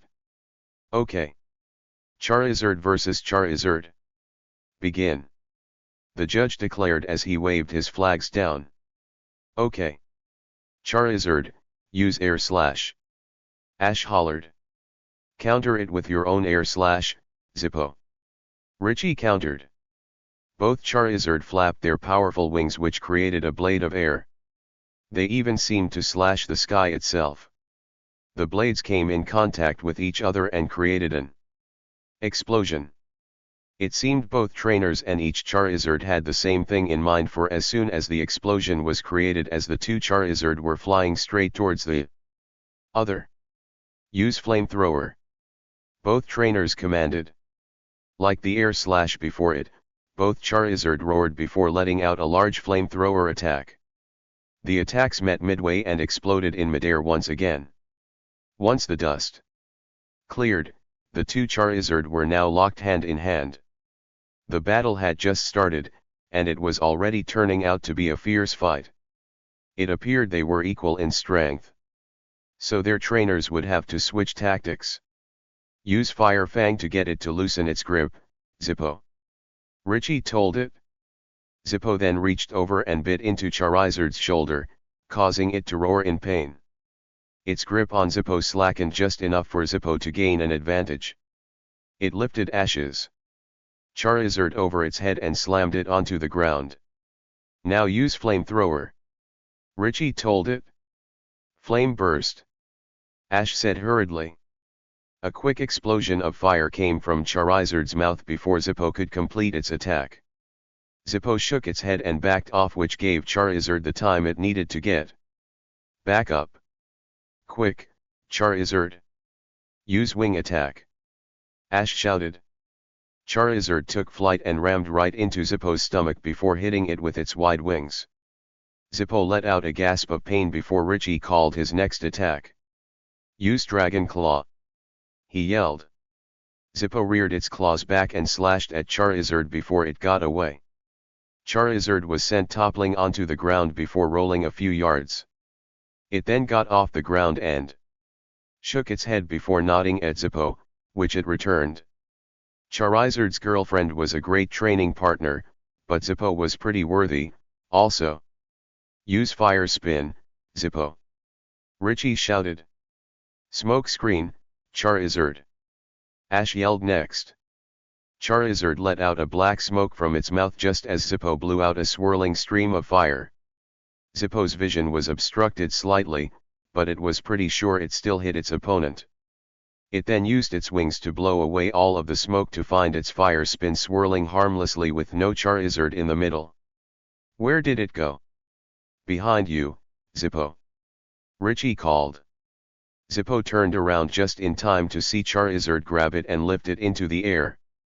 To make it move as little as possible, it put Zippo in a headlock. The other fire dragon began struggling immensely, but the headlock it was in made it hard. Use Seismic Toss, Charizard. Ash hollered. Use Inferno, Zippo. Richie countered. As Charizard began to take Zippo further up into the air, it suddenly felt an overwhelming amount of heat coming from Zippo's body. Charizard grimaced at the sweltering heat.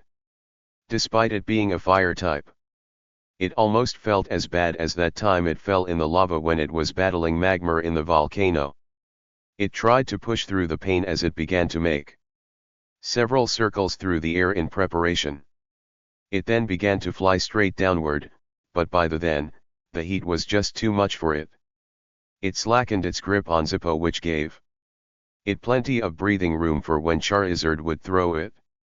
As expected, Charizard grabbed Zippo by one of its arms before hurling it downward. What Charizard didn't expect was for Zippo to grab its own arms right before falling.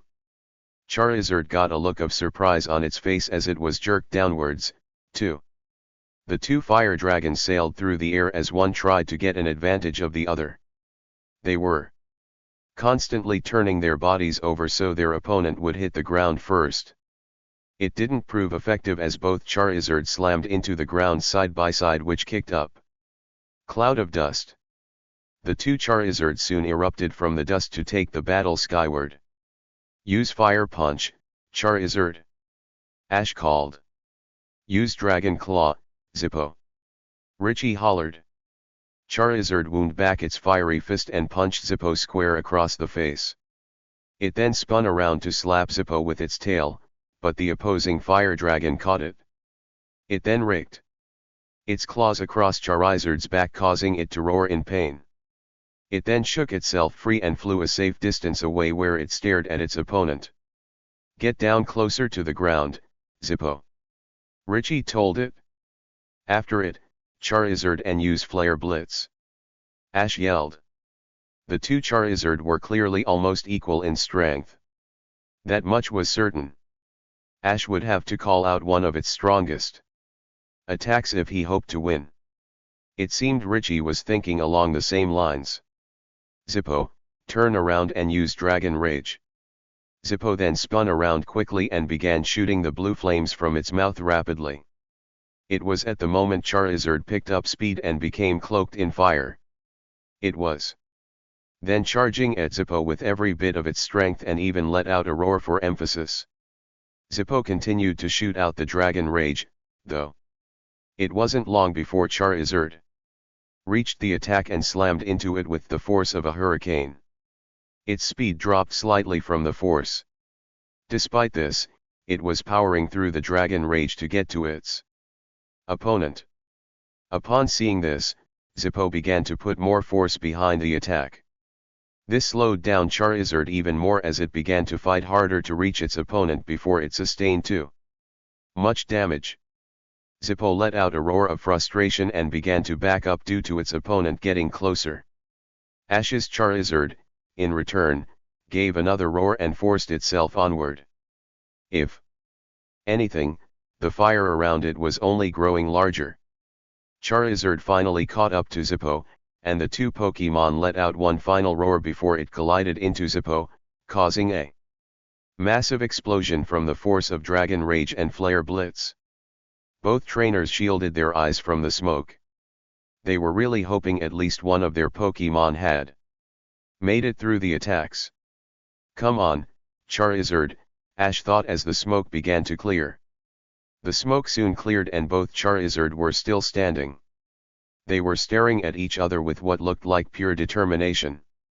The two Charizard gave one final nod to each other before falling over on their backs at the same time, knocked out. It had been another tie. The two Charizards really were just about of equal strength. Once again, both Pokémon are unable to battle. The judge declared with a wave of his flag. Another hot battle, folks. The competition only gets fiercer as we have another double knockout. Both Ash and Richie needs to choose their next Pokémon with the utmost care, to avoid another tie, or else they are both eliminated, stated the announcer. Both Ash and Richie returned their Pokémon to their Pokeballs and thanked them for a job well done. They knew the judge was right. They couldn't tie again. One of their Pokémon had to win this next battle. Well, they did promise to have an intense battle with each other.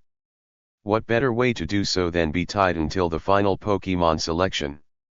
They then looked up at the screen to see their images appear once more as the light went back and forth. Once again, it was Richie to choose first. It may be a little risky, but I'm going to use my best Pokémon now, Richie stated as he threw the Pokeball forward. Go, Sparky. The Pokeball opened up to reveal Richie's own Pikachu. It let out a spark of its cheeks as it waited to see who its opponent would be. He's using Sparky, Ash thought. The remaining Pokémon he had were either Dratini, Bulbasaur, or Pikachu.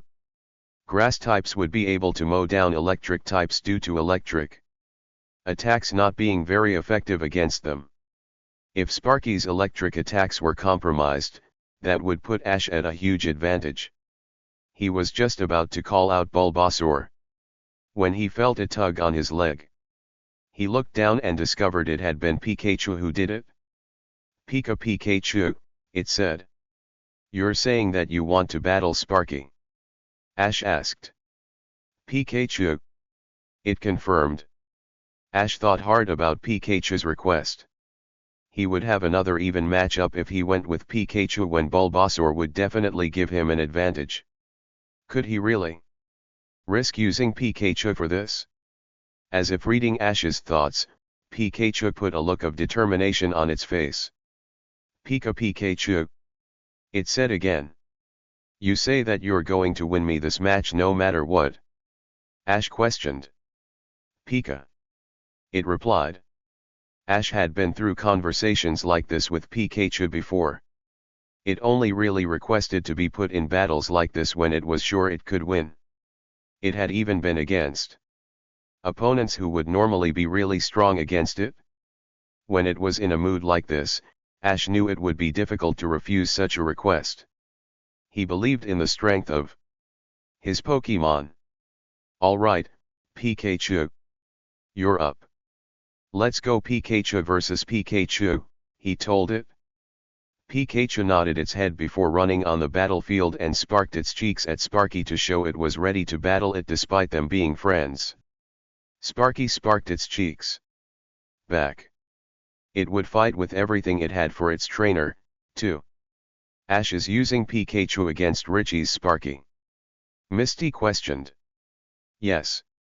What must be going through each trainer's mind is that even though they are friends, they still have a big rivalry right now, Professor Oak said. But what if it ends up in another tie? Misty asked worriedly. Then both trainers will have learned a valuable lesson, but I don't think a tie will be the case this time, Red answered this time. Come on, Ash. You can do it. Leaf cheered with her hands cupped over her mouth.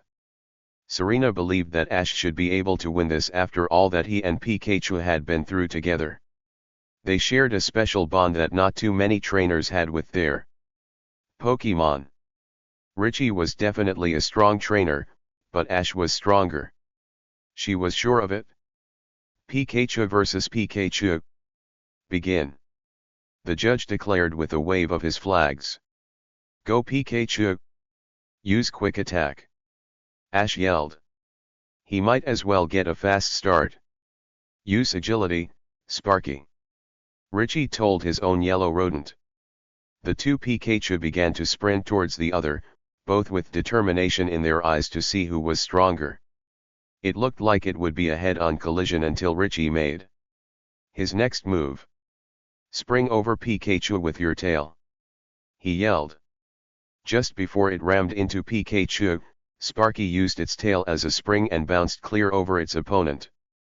Pikachu screeched to a halt and turned to stare as Sparky soared over it, doing various twists, almost like an athlete.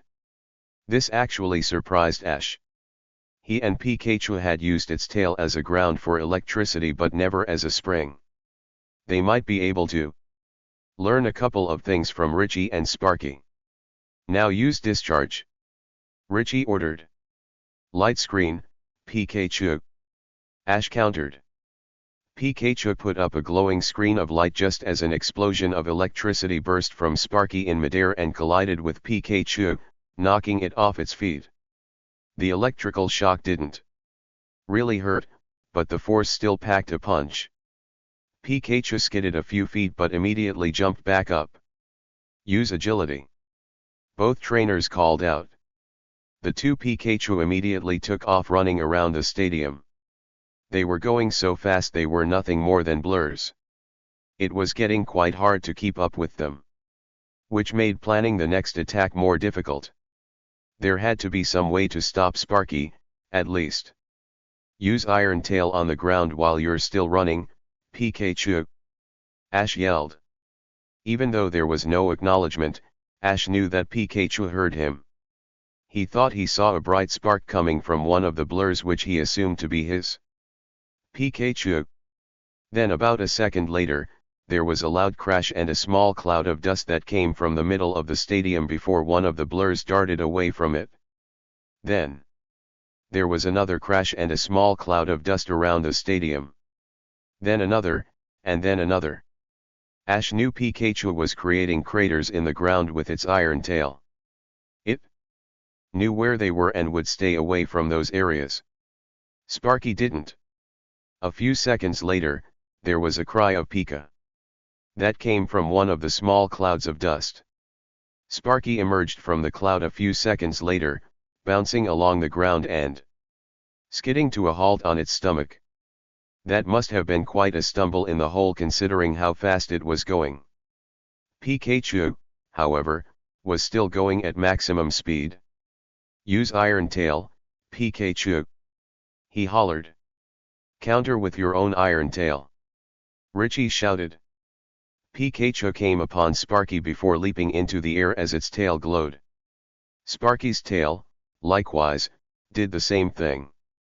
The Pikachu both slammed their tails into the other before stalemating and breaking off the attack. "So Sparky knows Iron Tail, too," Ash mused. He wasn't aware of that. "Use Quick Attack, Pikachu," Ash hollered again. "Dodge it, Sparky," Richie shouted. As Pikachu drew closer to Sparky, they saw it position its tail and again. It was apparently going to spring over Pikachu's head again. That's what they were expecting and could react properly to it. Pikachu just had to make a good prediction. Just before it reached Sparky, the other opposing rodent went to spring over Pikachu again while Pikachu jumped into the air at the exact same time. Pikachu collided with Sparky right in the stomach, which knocked it to the ground. "Now electrify your tail and hit Sparky," Ash yelled. Pikachu did as it was told and swung its tail in a downward arc as it fell towards Sparky. Like before, Sparky electrified its tail and brought it up to counter Pikachu's attack. This time, the connection of the two tails caused an explosion which knocked both Pikachu back. I'm not getting anywhere if Pikachu and Sparky are going to keep blocking attacks. I have to think of something that will stand out. I need to think of something that Richie may not think of, Ash thought to himself. "Use Quick Attack, Sparky," Richie called out, going on the offensive now. "Use Agility to get away," Ash hurriedly said. Pikachu darted away from Sparky as the other rodent chased it. Ash figure the trick with the holes in the ground wouldn't work this time, as Sparky would see wherever Pikachu placed a crater. He would need to think of something else. He just needed a small bit of time to think of something and get Sparky away from Pikachu for just 1 second. "Pikachu, use Thunderbolt!" Ash hollered. He wasn't expecting the attack to really do damage, but it might throw Sparky off balance for a moment. "You know what to do, Sparky," Richie said. Sparky actually stopped running as Pikachu shot out the Thunderbolt. It then raised its tail into the air and let the attack hit it. Sparky appeared to be taking no damage at all and even seemed to be getting supercharged from the Thunderbolt. Ash and Pikachu stared in shock. "Now throw that Thunderbolt back at them with more power," Richie told Sparky. Sparky whipped its tail around as a burst of electricity blasted out of its tail and struck Pikachu. The yellow rodent grimaced in pain at being hit from the supercharged Thunderbolt. It almost felt as bad as when it was being shocked by Raichu in LT Surge's gym a while back. Ash was at a loss of thinking of a good strategy. If this kept up, Pikachu may lose. Richie was countering almost everything they tried at equal or more power. There had to be something he hadn't thought of doing yet. They could beat Sparky. They beat a Rhyperior in the past, for crying out loud. Granted, they did because Pikachu was supercharged with aura and psychic powers, but still. Ash watched as Pikachu was continuously getting shocked. Its entire body was covered in electricity. Wait. That actually gave Ash an idea. The attack finished as Pikachu shook itself from the damage it received. Sparky then crashed into it, which sent Pikachu back several yards. The yellow rodent gritted its teeth as it stood back up and panted. It had promised Ash that it would win this battle, and that's what it was going to do. It wasn't going to go down so easily even if Sparky did counter everything it did. It knew that Ash would think of a good strategy, and then it came. "Pikachu, use Thunderbolt on yourself and start running," Ash hollered. "He wants Pikachu to attack itself?" Richie questioned. Sparky also raised an eyebrow at this. Pikachu turned around before nodding its head. It then started running around the stadium and began shooting off many Thunderbolts. Some would branch off and go to other parts of the stadium while others were hitting Pikachu. The rodent grimaced slightly with each jolt, but then it would use its tail to catch the electricity. Seeing what was happening, Richie called out a command. "Chase after it again, Sparky." As Sparky went after it, that didn't stop Pikachu. It just kept running as though Sparky wasn't there. It just kept absorbing electricity through its tail as it kept running. It wasn't long before Pikachu's tail started glowing, but it wasn't because of Iron Tail. Ash knew what he wanted to do now. "Okay, Pikachu. Unleash the electricity over your whole body," Ash shouted. Pikachu took a deep breath at this. It may be pretty uncomfortable to have so much force come over it at once, but it trusted Ash, and Ash trusted it. It then let loose its stored electrical energy, and what felt like an explosion came across Pikachu, causing Ash to shield its eyes and Sparky to stop running. A few seconds later, what looked like a bullet of electricity shot through the smoke and began darting around the stadium. Ash squinted his eyes and could see Pikachu in the middle of it. His yellow rodent partner had become a running projectile of electricity. That worked better than he thought it would. Wild Charge. A very powerful attack from Pikachu, his Pokédex piped up suddenly. Ash looked on in surprise. His Pikachu had just learned Wild Charge, and he was going to make good use of that. That was quite a risky move from Ash Ketchum, ladies and gentlemen. He had his Pokémon attack itself and absorb the power, which resulted in it learning a new move. The announcer exclaimed, as cheers came from the crowd. "Try to get away, Sparky," Richie yelled. There was no way he could counter that. Sparky turned tail and went to run, but the speeding electrical bullet that was Pikachu had already caught up to it. Its lighting-covered body slammed into Sparky immensely, causing an explosion, which sent Sparky flying through the air. Pikachu then went after Sparky, and it was still covered in a cloak of electricity from Wild Charge. "Do it, Pikachu. Use an electricity-filled Iron Tail," Ash hollered. "Pika pika pika pika pika pika pika." Pikachu screamed as it began charging up its already powered tail. Rather than leaping through the air, Pikachu actually appeared to be running in midair itself. It continued to get closer to Sparky, who opened its eyes by this time and gritted its teeth at what was coming. "Try to counter it with Iron Tail," Richie called, seeing no other options. Sparky quickly charged up its tail and swung it around at Pikachu, who did the same. The two attacks met midway again. It seemed like it would be another draw until Ash's. Pikachu's Iron Tail soon overpowered Sparky's. It pushed past Sparky's tail and bashed it right in the midsection. The force of electricity and iron sent Sparky plummeting to the ground, where it landed with a resounding crash and kicked up a lot of dust. Pikachu did a few graceful flips before landing on its own 2 feet to see the damage done. "Sparky, can you hear me?" Richie called. Ash was waiting as well. That had to do it. He didn't think he had any more tricks up his sleeve for a Pikachu versus Pikachu match. If Sparky made it through this, the same strategy may not work twice in a row. Not to mention, Pikachu looked pretty tired, as well, after doing a move like Wild Charge. Thankfully, it didn't come to that. The dust cleared, and Sparky was lying flat on its back with a dazed look. The judge waited a few seconds to see if Sparky would move. The yellow rodent gave no indication that it could, however. That Wild Charge and electric Iron Tail had been too much for it. The judge then made his decision. Richie's Pikachu is unable to battle.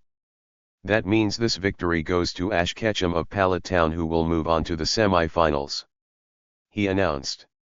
"What a match that was, everyone. Ash Ketchum wins again," shouted the announcer. Applause then erupted from the crowd at the great match. A huge smile broke across Ash's face at this. He did it. He won the match against Richie. It was one of his tougher matches so far, with how close it had been up until now.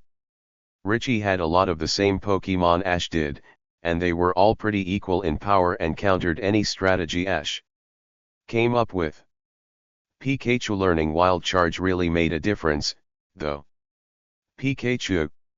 Ash yelled as he broke into a sprint towards his partner. Pikachu turned around and smiled broadly. "Pika-Pie!" it yelled as it ran towards Ash. The trainer and Pokemon soon reached each other, and Pikachu jumped into Ash's arms. They then gave each other a great big hug. This was a great victory for them.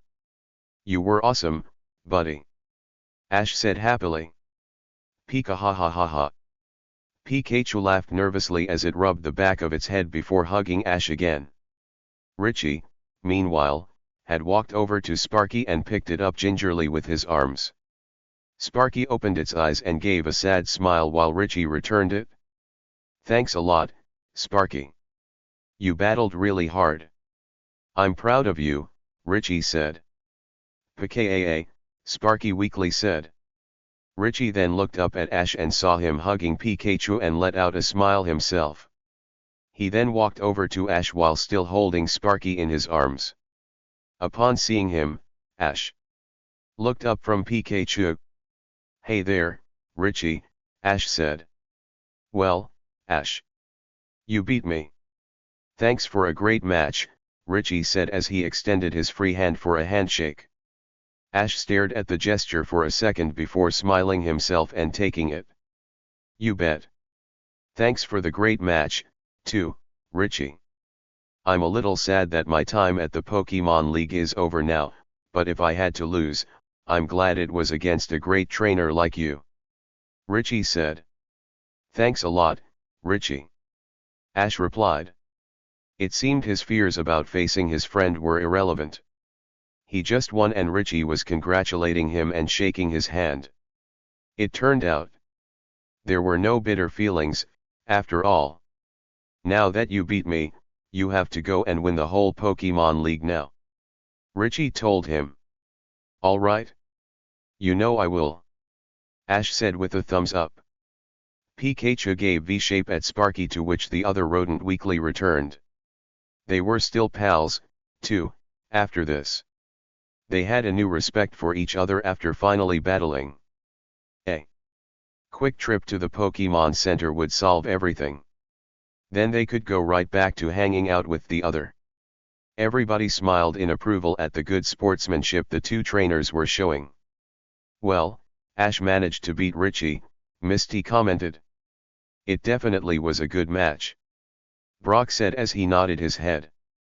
It's a little sad to see Richie lose now, but I'm still happy Ash won, Leaf said as she looked at Richie. She was glad she had really talked to Richie earlier and had gotten to know him better. He really was a nice boy, as evidenced by the exchange going on between him and Ash. Red smiled at his son from his seat. So that was that. Ash battled Richie, and just as he predicted, they were taking it really well. It would have been great if Blue acted this mature when he lost, but in the end, it all turned out okay. Red knew that Ash and Richie would become even better friends now. Who knows? They even may end up like him. And Blue one day. Serena was watching Ash with her hands clasped. He was doing so well in the Pokemon League right now. This was his first tournament and he already made it into the top 4. She really believed he could win this tournament. If Ash won, she might even have a little reward for him. She began to blush at the thought of kissing Ash again.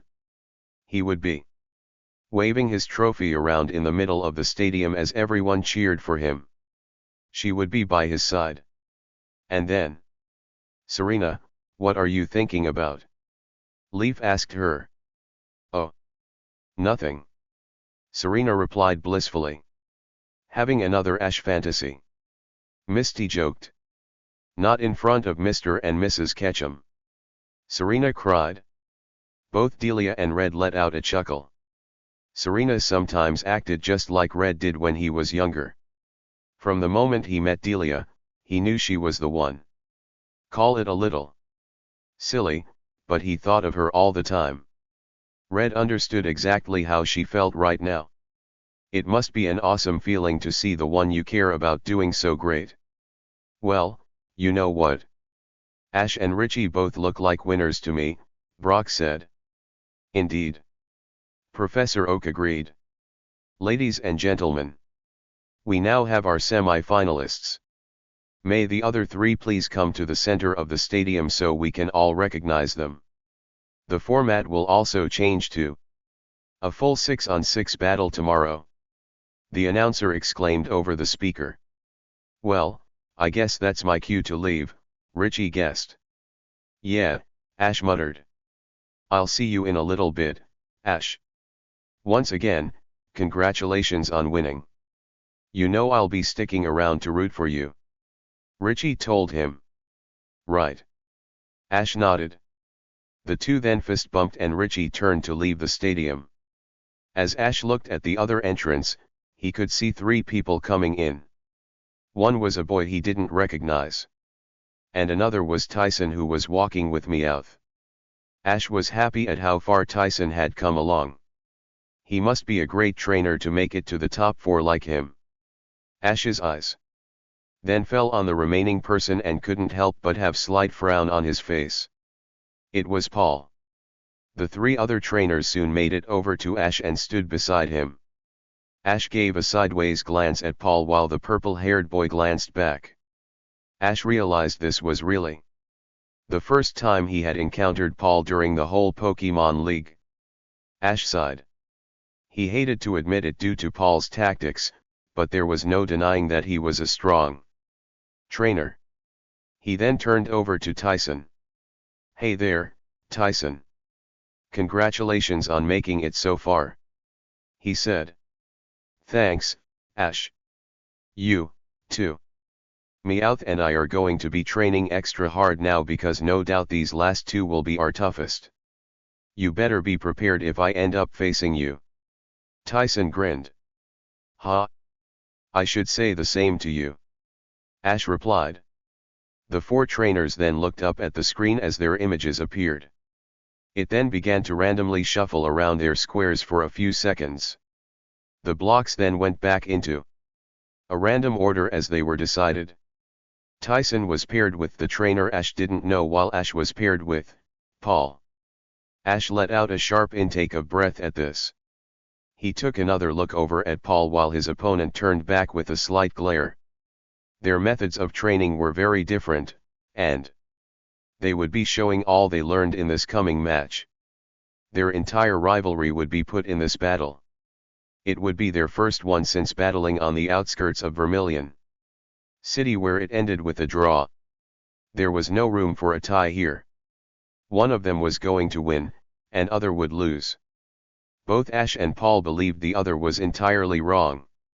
With their methods of training Pokemon, and they would be proving it in the coming Pokemon battle.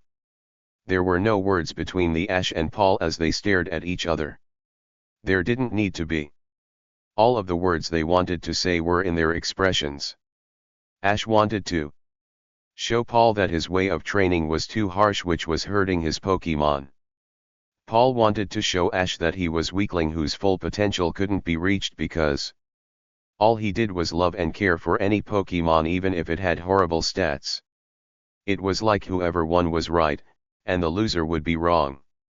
Ash and Paul knew one thing, though. They were going to put everything they had into this match. They couldn't afford to lose. It will be the fiercest battle they would have fought in a very long time.